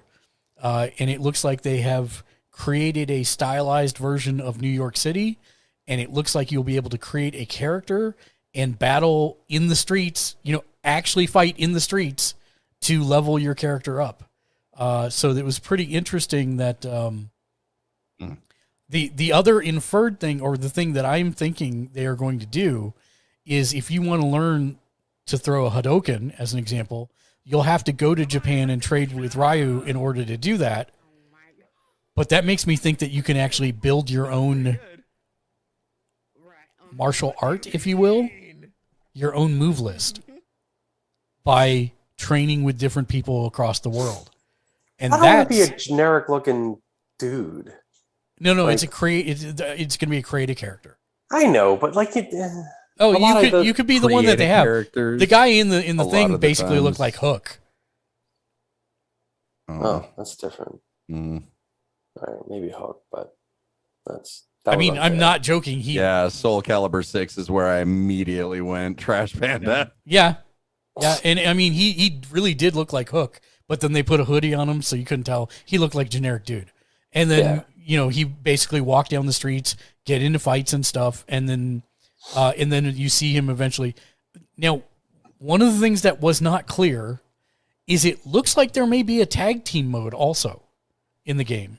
Because they did at one point have Ryu and Chun-Li together in one of those settings, and it looked like it was a versus screen, but not like how the versus is between them. It was above them, and they were standing close to each other. So it looked kind of like Tekken, like Tekken Tag. So it kind of looked like that was what they were getting at there. So, and then it looks like you can take this created character that you have and go into an online hub to fight against other people with it. And somebody said, well, I just want to play Ryu. You'll be able to do that. But if you want to experience this other mode, I think this is like the biggest departure that Capcom's had with the series for years. I'm really interested to see what they want to do. I'm curious. I'm very curious. The only thing I did not like, as someone who put themselves through college playing fighting games, is that they have adopted this new fluid kind of ink animation style, which I actually really like. But the clothing simulation on it is too fluid, and it makes reads real hard. Like you can't tell what move is being done, which is not great for competitive fighting scenes. So I'm hoping this is early and they're going to tweak that to make it a little more crisp. Because if somebody's throwing a punch, you want to be able to tell that they're throwing a light, medium, or hard punch, and it's not clear because of how the cloth is like wrapping around them. So that's the only thing I saw, and that's something that's very specific that most people are not going to pick up on. But that's the only thing I saw that concerned me. But you're right. Yeah, I know. I'm very interested in this. And then they showed Tunic, which is a crazy game made by one person that is kind of a Legend of Zelda style game, but also a good puzzle game. Actually, it looks pretty cool. It does. Yeah, it's on Game Pass. So, like, Matt, I believe you said that you were surprised that they didn't just automatically say it was going to be included with PlayStation Plus. I was surprised, but it's a bit out, so they could still announce it. They may just not have sealed the deal yet.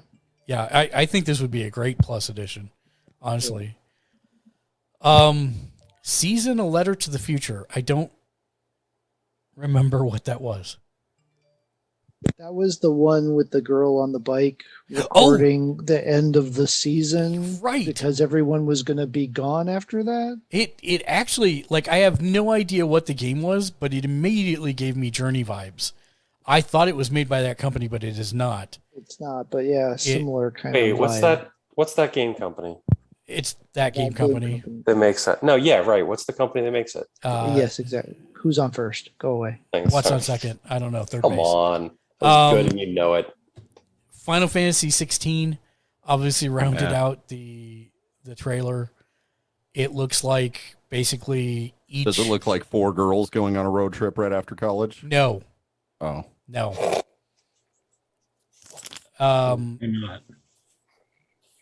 Did they do the did that game company do The Witness? I don't think so.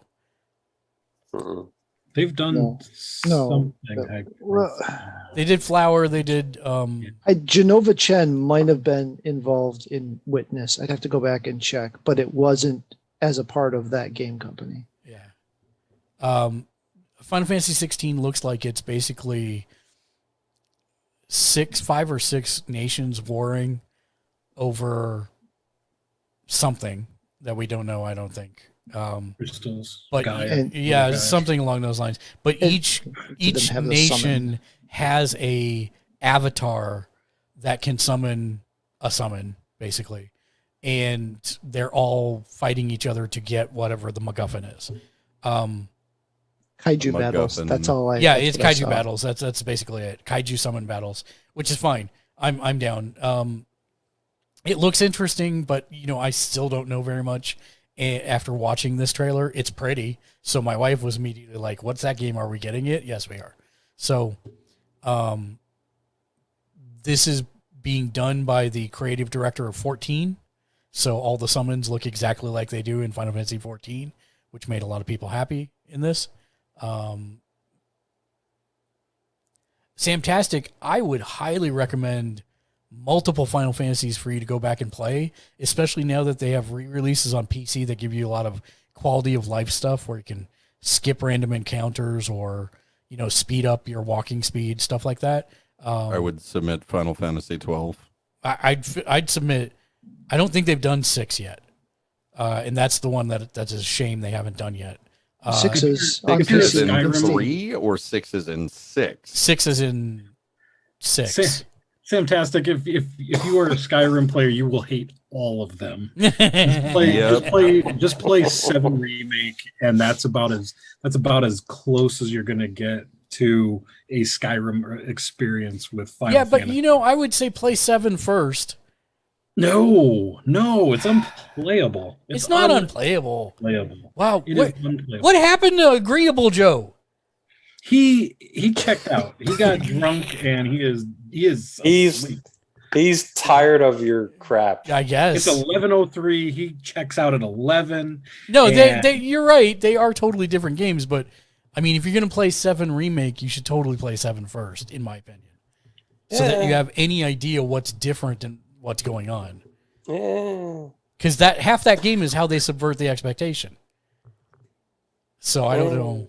I get that. No, I mean, the game was impactful to me because I had played. Right, exactly, and that's if you go in cold, you're not going to know what's going on at all. So it's like I mean, at least watch a good video that catches you up on Final Fantasy VII. Watch a YouTube video on or something going in. Just watch YouTube videos for all of it and don't bother playing anything more. Because that's what you people do now. No, that's what you people do. No, you just watch. No, Samtastic Gaming plays video games. You I people? can confirm. I do that.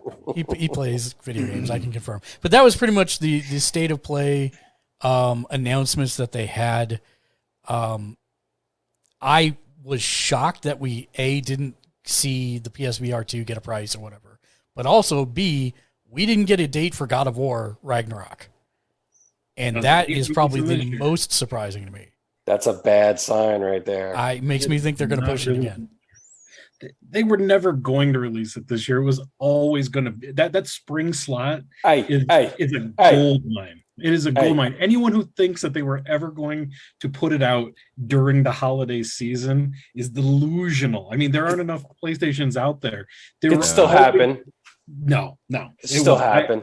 It will never happen. They're AAA titles. They always put out in spring because no one else has gotten the hint that people will buy games whenever you put them out, and so they capitalize in spring, and that's when it's happening. I'm putting my stake down. I've been with really you the whole wrong. time, and everybody's like, "No, they said it's coming out this year." I'm like, "Yeah, they lie all the time." No, man. Christmas miracles happen. Joe was my boss at a popular gaming store for quite some time, and he's not wrong. Like, yeah, they'll tell you that shit all the time. That stuff. Sorry, stuff. my bad.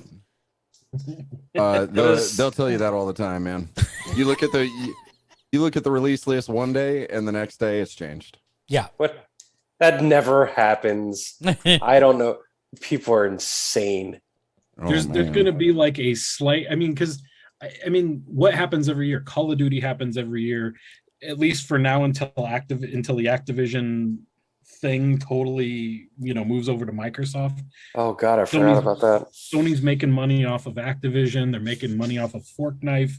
They have to meet numbers, and I mean that's the thing that people don't realize. It's like, yeah, you could release them during Christmas, but if Sony has it, or Microsoft, or anybody for that matter, has a really good Christmas, they don't need to release the game during the Christmas season. They can wait until after the end of the fiscal year and the start of the new fiscal year, and then it makes their numbers look even better. And it pads the numbers for the rest of the year. So that way, if something weird happens, like I don't know, a pandemic, their numbers look fantastic, and that's exactly what Sony did. And Sony's been playing this game now for like what, 3 or 4 years? Yeah, 3 years. Yeah, I mean they've got the secret sauce down on when and how to release games to make their numbers look great. And so that God of War is probably almost done. I mean, at this point they're probably testing it, tweaking it, pulling out bugs and stuff, but they're not going to release it until they're. I mean, just look at Final Fantasy 16, right? What did their lead dev come out and say a week and a half, 2 weeks ago? Oh, game's done. And when is it coming out? Summer of 2023. Yeah. It's not. I don't expect God of War. I'm actually beginning to think Forspoken's going to be pushed to next year also, because I expected that to be shown here as well from Square Enix, and they did not. So no, I mean, now with there being no official E3, it's kind of thrown things into a wild That's card. true. You could always kind of time your watch by like, okay, if it's at E3, it's probably going to be at retail by Christmas time. But now, for the past couple of years, E3's been kind of slowly becoming less and less important.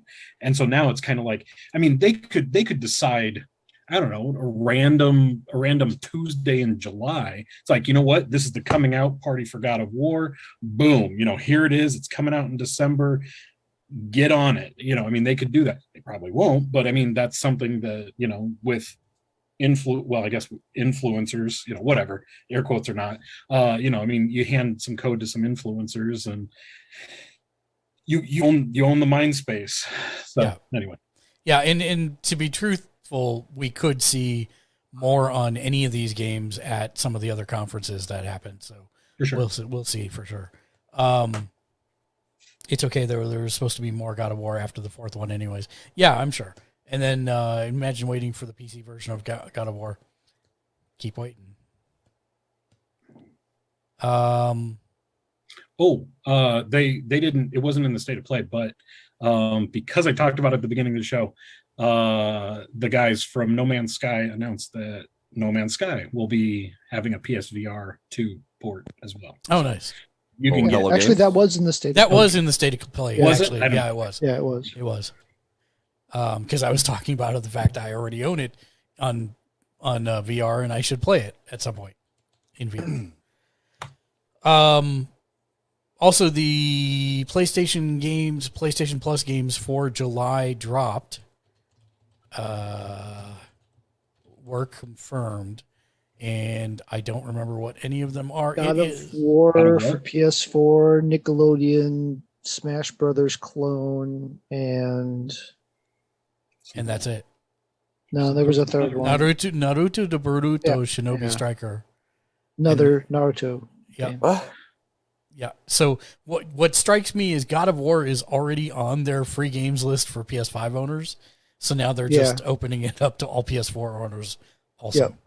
Yeah, because that was specifically a PS4. I'm going to say Nickelodeon All-Star Brawl as the PS5 game, in my eyes, kind of weak sauce for the PS5 game for that month. Yeah. And then starting next month, there will only be 2. Right. Because it'll be after the new PlayStation rebranding. Yeah, but can't you be like iCarly in this one?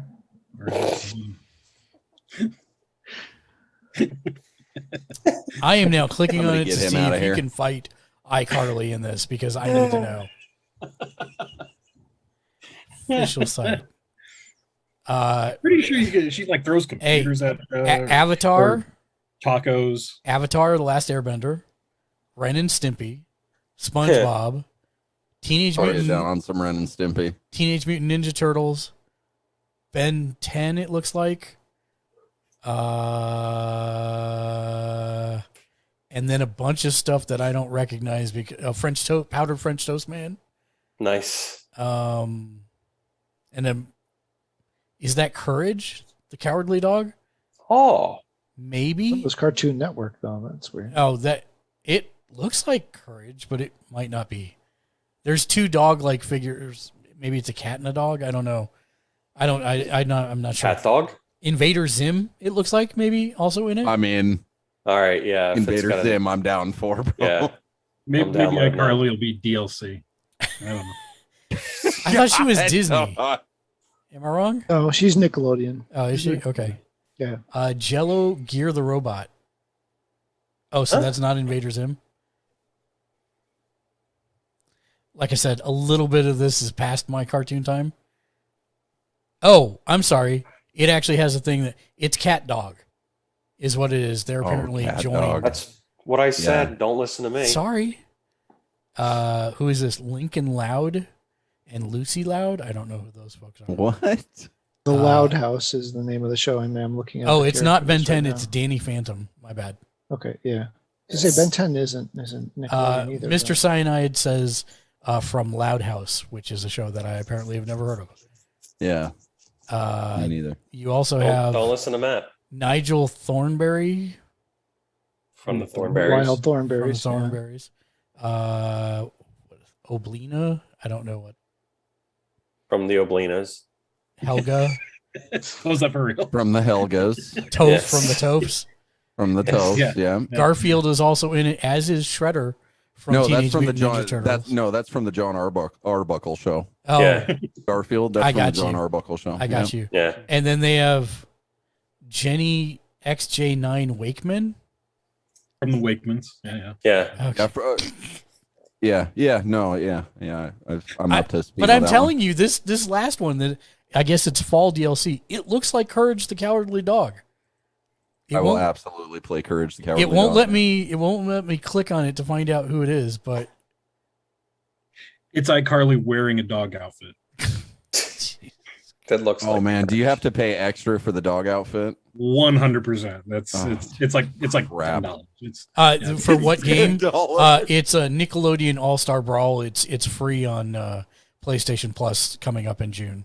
But for except for the $24.99, you can also DLC get the voice pack. yeah. That's just for like the game graphics. So yeah, that's this month's. Do we know what Game Pass games are for June? Yeah. Uh, Arkanoid. Dude, if it was Arkanoid, I'd be all over that. Like, Oh why my not? god, Yeah, taking I me guess- back. Seriously. Yeah. I kind of would be too. The Okay. dog-looking thing is named Rocco, and he's a wallaby. Oh, Rocco's Goes Rocco's Modern Modern Life. Life. Yeah. Sorry, that's one I actually do He know. did- Yeah, He My did bad. look a little like, yeah, I can see he why. does it's kind of look Courage. like Courage though. So I was a little. A little Yeah. bit, yeah. So it looks like For Honor and Assassin's Creed Origin for Game Pass for June. Game Pass or Games with Gold? Game Pass. Which Assassin's Creed did you say? Origin? Origins. Origins is actually one of my favorites. For I really- Honor, Marching Fire Edition, Ninja Gaiden Master Collection, Chorus, Oh, Disc Room, Space Lines Far From the Out, Shadowrun Trilogy, that's Yeah, that's a good one. and Escape Academy. Those look like all of the big ones. Leaving this month are Darkest Dungeon, Dungeons and Dragons Dark Alliance, Greedfall, Limbo, and Worms Rumble. If you And haven't then- played Darkest Dungeon, you owe it to yourself to destroy your sanity. You know, I'm gonna be Joe on this one. I like it, but it's not something you can play for a long time because you'll just die. wow. You But never that's- hear Mark do this. That's part of it, Mark. Wait a minute. Whoa. You just die. Mister, how many hours do I have in Elden Ring? Yeah, but I mean, no. I get somewhere. What's up, Simpson Legacy Gaming? Welcome to the stream. How's it going, man? No, let Mark. No, let's just let Mark talk because he doesn't do this that often. Go ahead. Oh, okay. All right. I mean, I feel like this one's difficult for no. doesn't respect your time. Yeah. Doesn't respect your There, time. there's no, Preach, brother, preach. there's no This viable gameplay mechanic to actually win the game. This game has disrespected me. Yeah, it is. It is. It's like, at least in like Souls games, you know what the objective is, and you know you're messing up to get there, right? This one, you go into the dungeon, you get status effect after status effect after status effect, and it just seems like there's no possible way to win. I like it. It's a phenomenal art style. It's a phenomenal like mood. And it's not like there's anything wrong with the gameplay controls or anything. I just think I don't like the design of. They went a little too 80s with the gameplay style. It's not even that it's 80s. It's just that it's so unfair. Yeah. Does the computer cheat? I mean, what computer doesn't? Yeah, that's the design of the game, so I don't know what else to say about that. I mean, I'm not saying you shouldn't play it and judge for yourself, because you totally should. I just, like, for me personally, I like hard games. You know I do. You watch me play Tarkov and die over and over again. What'd you call me? Tarkov. And but this is like, it's one of those games that, like, I love the music, I love the aesthetic, I love everything about it, except the fact that my characters keep dying and there's nothing I can do to ever stop it. You never get ahead of the power curve. Like in Elden Ring, eventually you get ahead of the power curve. But it seems like you never get ahead of the power curve in Darkest Dungeon. Do you disagree, Jimmy? No, absolutely not. I think you're absolutely correct. I just happen to enjoy what little of it that I managed to successfully navigate my way through. No, and same here. I enjoyed it. It's a good game. It's well made. It's made with love. I just never. It is just meant to. It's not even too dark. Any desire you have. It's not even too dark. I wouldn't even say Prophet Profanity that it's too dark. It is dark. Like, it's real dark. It's grim dark. It's super grim dark, but it's still like. I like games where there's a progression that you eventually figure out what you're doing in a hard game, and eventually you start to at least creep up on being successful over and over again. And in this, there's just not. Darkest Dungeon is an exercise in masochism. It is. You legitimately, like, I'll never forget. God, there was some big streamer that I watched. I saw his reaction video on YouTube, and he was playing, I think, Color of Madness, one of the higher level DLCs, or one of the higher level dungeons in a DLC. And he was waiting for some ability on one of his guys to proc, and it just kept passing. Like, every turn, it just kept missing. It didn't activate. And finally, this dude, like, he died to the enemy that he was fighting. He picked up his keyboard and snapped it in half. Yeah, that is how angry he got at that game. It's a, like, I think it is an amazing game. It has a vision and a purpose, but it's just like, there's not enough of a predictable chance for you to win, no matter what your party combination is, no matter what your procs and skills are. It's just, there's not, I can't get behind games that have no way for the player to win. And that's what it feels like. Yeah. Sounds like my mom when she said she loved my dad. Yes, it is that type of game. Prophet. It is that kind of game. I do like Avon Colony. Whoever mentioned that. And Matt did. And Matt, I don't know why your list is completely different from mine. That's because you read what's coming to Game Pass this month. This is Games with Gold, which is the current Plus equivalent versus the Game Pass, which is the Games with Gold is good too. One. Yeah, no, it's just so take us through the list, please. So just quick for the month of June, for if you have Games with Gold, which is for I think the basic tier of the Xbox services. First off, you got Avon Colony, which is a sim city in space. Builder. Yeah, empire builder kind of thing. So it's real good. I played it. I reviewed it for the site umpteen years ago. Yes.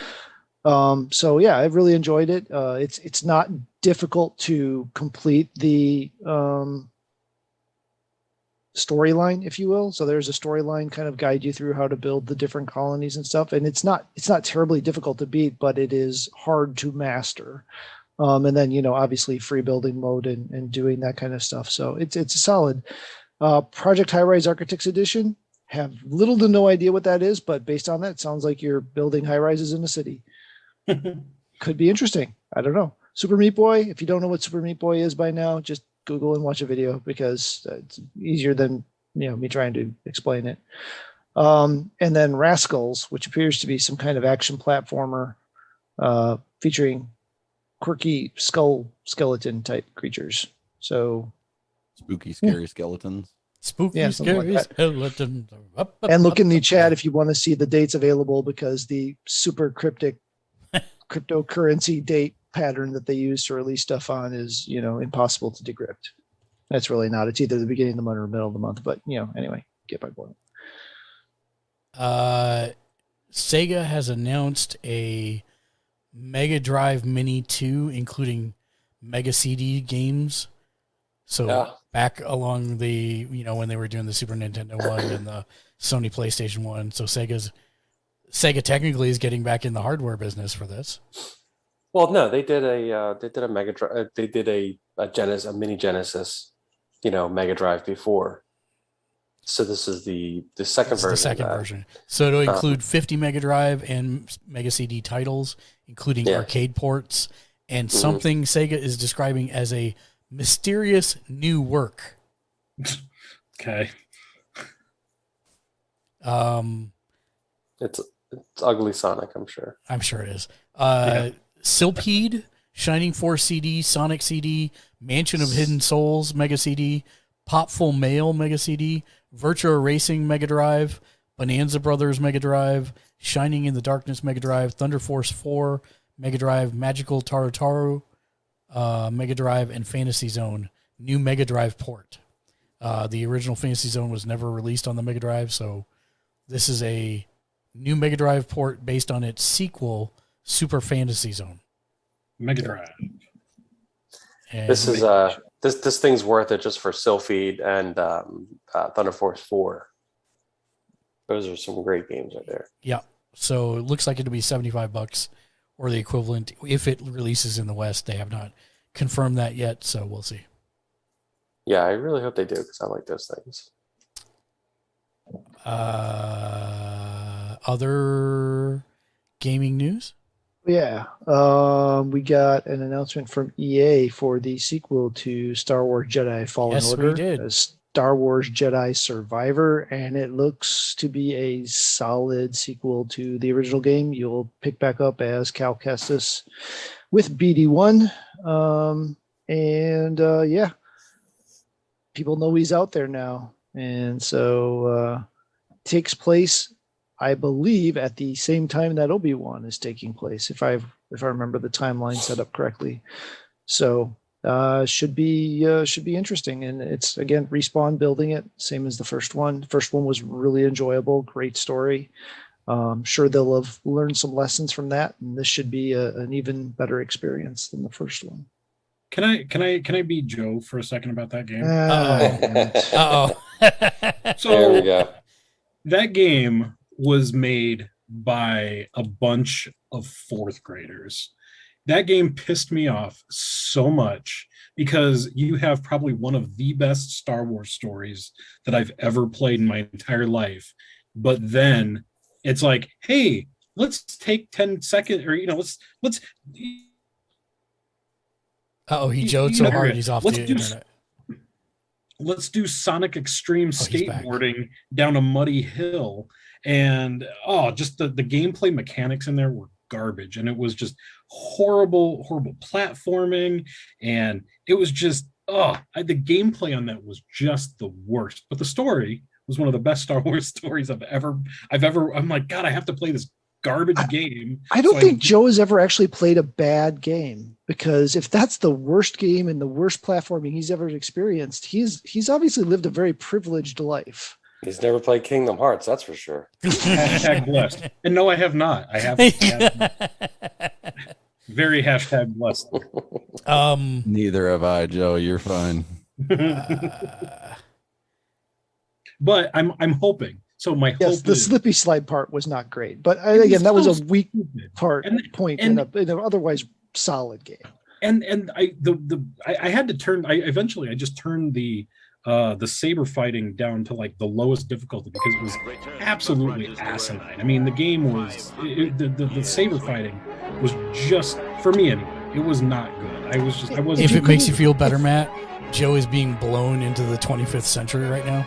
Continue, Joe. Oh. God dang it. But That was a well-timed subscription. Thank you for the 5-month something, resub, Jimmy Julius. You're a rock star. Welcome to the stream. Hello there. Well-timed. yeah, if you didn't figure out the parry system, yeah, the combat was going to be frustrating. For some reason, the parry system in that game clicked with me early on, and there was no problems. But my hope is that they learn from those criticisms. Yeah. I mean, I know think those criticisms. I wasn't the only one with those criticisms. No. So I hope they go into it and like, okay, maybe we shouldn't do Sonic Extreme Skateboard function of it or whatever. Jimmy Julius says, bye, Joe. I love it. You can shut me up by doing another subscription. Do we have any other news? I think that's pretty much the extent of most of it. Yeah, but I have a reminder for folks, because in the age of endless onslaughts to our free time, we have yet another thing coming up. Ms. Marvel starts next week on the 8th. So just as a reminder, if you're looking forward to that one or planning on watching it, that starts in 5 days. I think that's going to bring us then to the end of the show, where we will summarize everything into final thoughts. Before we do so, however, do need to find my video so that I can thank everybody that's been supporting us, participating in the channel, because we like to at this point. Oh, and I forgot, there's one major announcement that go ahead. Dave didn't bring up that I totally forgot about until just a second ago. We got a launch date for the new Pokemon game, November 11th. Is that right, Dave? Oh, you know something? I didn't catch a date. It's November. I know that for sure. Yeah. Standby 18th, November 18th was a week off.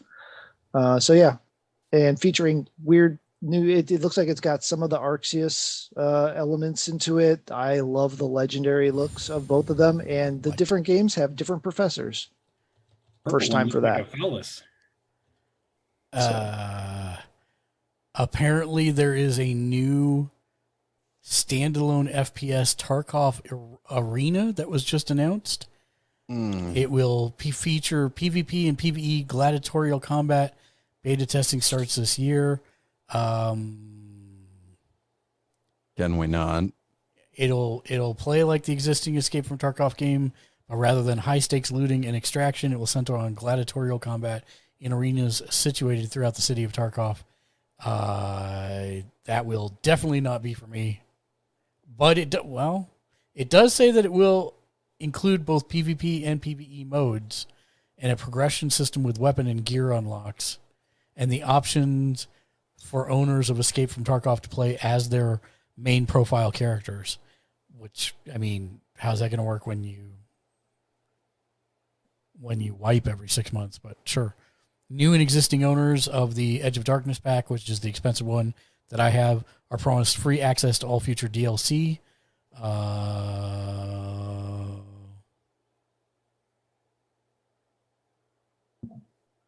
Interesting. I don't know where they're going with that, but that's not for me. I don't think. I'll give it a go, but I prefer the main game right now as it stands. Okay, so with that said, let's try this again. Okay, so this comes to the part of the show where we like to thank everybody who supports us. You can do so by subscribing, becoming a rock star. If you're on YouTube, make sure you hit that like, subscribe, and of course the bell icon to be notified whenever we upload new content, which is every single day of the week, Monday through Sunday. And last but not least, bit.ly/mechanicsgl if you want to support us from any other place besides Twitch or even Twitch itself. Our boss mechanics, GG, and Twitch and Patreon producers. Thank you, Mr. J Nice, Axe Thompson, Nomishly, Lexi, Mark Steadmom, Tim Paget, Drogodan, Twisted Ginger 25, Shank the Noob, Wolfsgun, Nafam Official, Kokeshi Ken Media. Also thanks to all of our other producers, DMS Creations, Peter Caro, Billy Frog, Dance Commander Ramey Becker, Arturo Gonzalez, Bushman, Inuyu Wolf, Jimmy Julius, Mark Johnson, Eric the Amazing Luna, John O'Callahan, June Kuribayashi, John Hewlett, 2 times Academy Award nominee Patrick Tubach, Letty the Yeti, USMG Valorfall, Tracy Fuller, Dave Butler, Michael Sims, Mark Huey, Nick Nibbles, Kevin Rollins, That Kid Named D, ID Nippleduck, Dark Razored, as well as, I have like 3 screens of these now. Trial Access, Rush Monk 2, Bearden, Bakery Crew Ken, Strong Bad Merc, Ghost Zero, Scotty's on Fire, Rusty Haggis, No Novocaine, Dave 934, Jimmy Julius, you're in there twice, so thank you twice. TJ Leclerc 1, Meep the Bunny, The Shaky Dragon, Fammy Bloom, Mafia 6869, Hey Matman, Slowbake, AK Yuri, Bourgeois, Jag Leisure, Sleep Deprived, DMDM Studios, Habitual Kiwi, Big Rosa, You Are CEO, Chocobo Butt, The Golden Hash Brown, Strawbee, Sir Ironblood, and last but not least, Jersey the King, Luigi Cat Woodhouse, Bosch 721, Lost Harlequin, and Chupa Thingy 7163. Thank you all. We could not do what we do without you. Appreciate everyone. Everyone who comes in, chats, hangs out, lurks, redeems stuff. We couldn't do what we do without you, so very much appreciated, everyone. That's going to bring us to final thoughts. Mr. The Shank, final thoughts. Final thoughts. I am I'm looking forward to exploring some more of the stuff that I talked about today, especially the board games. I'm getting a bit more on a board game kick, just seeing all the new stuff, and I'm actually kind of excited to keep working on a idea for a Star Wars campaign, so stay tuned. That may come up at some point. Oh, sorry. Go ahead.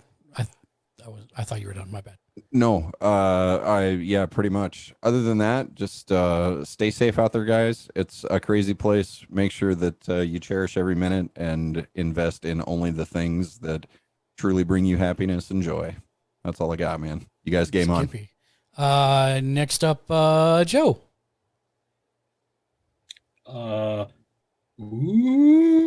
Space Whale. That's good. I approve. I like it. on. Quoted, iCarly.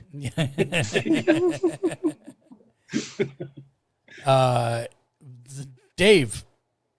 I'm excited to build my my slash Father's Day birthday present this weekend. It's my wife got me one of those outside griddles. Oh, nice. The griddle grills. So I'm very excited for that. Nice big space in there. Might make some pancakes on it on Sunday morning or something like that. Go outside and use that for breakfast. So I'm pretty excited for that. Nice. Matt, final thoughts? Yeah, you left me for last, and I've been scrambling and trying to think of something. I got nothing. It's been. He tried, dude. You're not last. I'm the last one. Well, I'm last. That's not you. You always have stuff. Yeah, I don't know. Ms. Marvel? Ms. Marvel? Yeah, He said excited that. for that. What about comics? What's going on in comics? What's going on in comics is I'm 6 weeks behind again. So,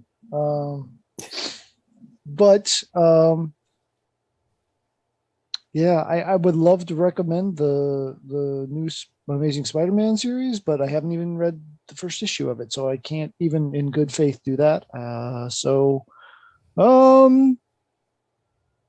haven't even read the new Saga, so I don't know if it's picked back up and been any good, or if it's hot trash since they tried to get back into it. So yeah, I've really got nothing. Stranger Things. Stranger Things is amazing. If you're a lapsed Stranger Things fan, watch the summary. There's a summary video in front of season 4. You can just watch that or go on YouTube. I'm sure there's tons of summary videos. I didn't watch them because I've been watching it all through. So, but yeah, season 4, really good, goes hard for the horror elements. So, and it's so long too. I mean, every episode is like an hour or more. It's yeah, great. it's Like, pretty solid. It's chunky. So, Yeah. but Nice. it's good. I mean, it doesn't feel like it's wasting your time. It feels like it's time well used. So, Well, that's good. So for my 2 final thoughts, Ashley, to answer. Hi there. Also, Hello there. what time is the event tomorrow? So Subathon tomorrow at 11:45. Or the event, Ashley, if you can be on Discord at 11. Sorry. The event's at 1. If you can be on Discord at 12:30 Pacific, 2:30 Central, 3:30 Eastern. If you can be on Discord, because we need to queue up 30 minutes early, and then we'll start the subathon at 1:45, and then play through the event, and then we'll actually kick off the subathon after that. I mean, we'll be streaming the event live, but you know what I mean. So yeah, 12:30 Pacific, 2:30 Central, 3:30 Eastern tomorrow, please. Meet us there. We've got a full team. It's going to be you, me, Ken, and Matt. And so Subathon tomorrow. Make sure you come join us if you can. Should be a good time. You can watch me fear for my life. You're all trying to kill me. I'm in danger. But also the second thing is we bought a grill today, and it's being delivered, and we actually have a natural gas tap, which I love. So we're going to hook into that. God. But here's the best thing. As we were going to check out, it's like, do you want a grill walk for $27? I'm like, a what? And I looked at it. It's a grill walk. It's basically a griddle with sides. I'm like, hell yes, I want a grill walk. So I am now excited to use a grill walk. I have no idea. I mean, I don't think I can flip it like I do a real walk, but still, it should be pretty amazing. So Walk-sized pancake. that's what I'm saying, right? Yes. There's all kinds of possibilities. It's funny you say that because like I'm sitting there thinking like the one thing I don't have to cook in is a wok, and I'm like I should get a wok. You should. You They should get a used to grill have walk. This place, Mark, you might actually look this up as the resident cooking enthusiast in my circle of friends. Well, actually, no, there's a couple of them, but they have this restaurant. When I was stationed on Hawaii, they have a restaurant down by the Halikoa and the Hilton Hawaiian Village right next to Waikiki. And this restaurant is called Eggs and Things. Eggs and Things serves only a la carte food. Mm-hmm. And everything that comes out fills the plate. And they're not using like standard, like the round plates. They're using the big, like oval buffet plates. Yep. And so when you order eggs, hash brown, pancakes, toast, it fills that plate. Nice. Yeah. Oh, I made something the other day. I made I wanted a breakfast sandwich. I gotta go. I got another show to do. Oh, I'm sorry, guys. So we'll end the show. We are gonna raid out. We're gonna raid Dark Razor. He is currently doing his 24-hour stream. Egg and cheese. Show him some love. Yes. Lots of emotes in there. So we're gonna end the show as we always do with a sage piece of advice to take care of you through till the next time we meet. Can we talk about my breakfast sandwich instead? It's way more better. Jimmy Shank, how do you organize an astronomer's party? How do you organize an astronomer's party? Yeah. I don't know. You plan it. Yeah. Awesome. Until next time, be excellent to each other and game on. Gamersledge.exe unit, stand by. Until next time, be excellent to each other and game on. game on. Orbital cannon online.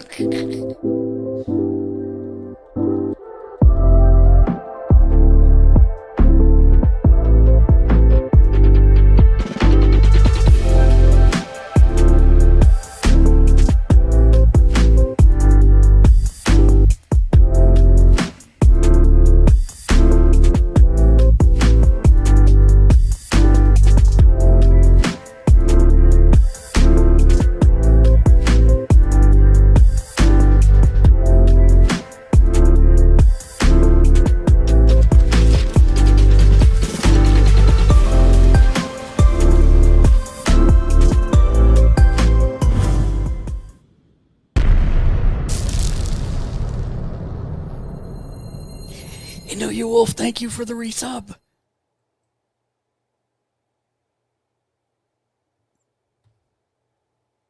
Made a lot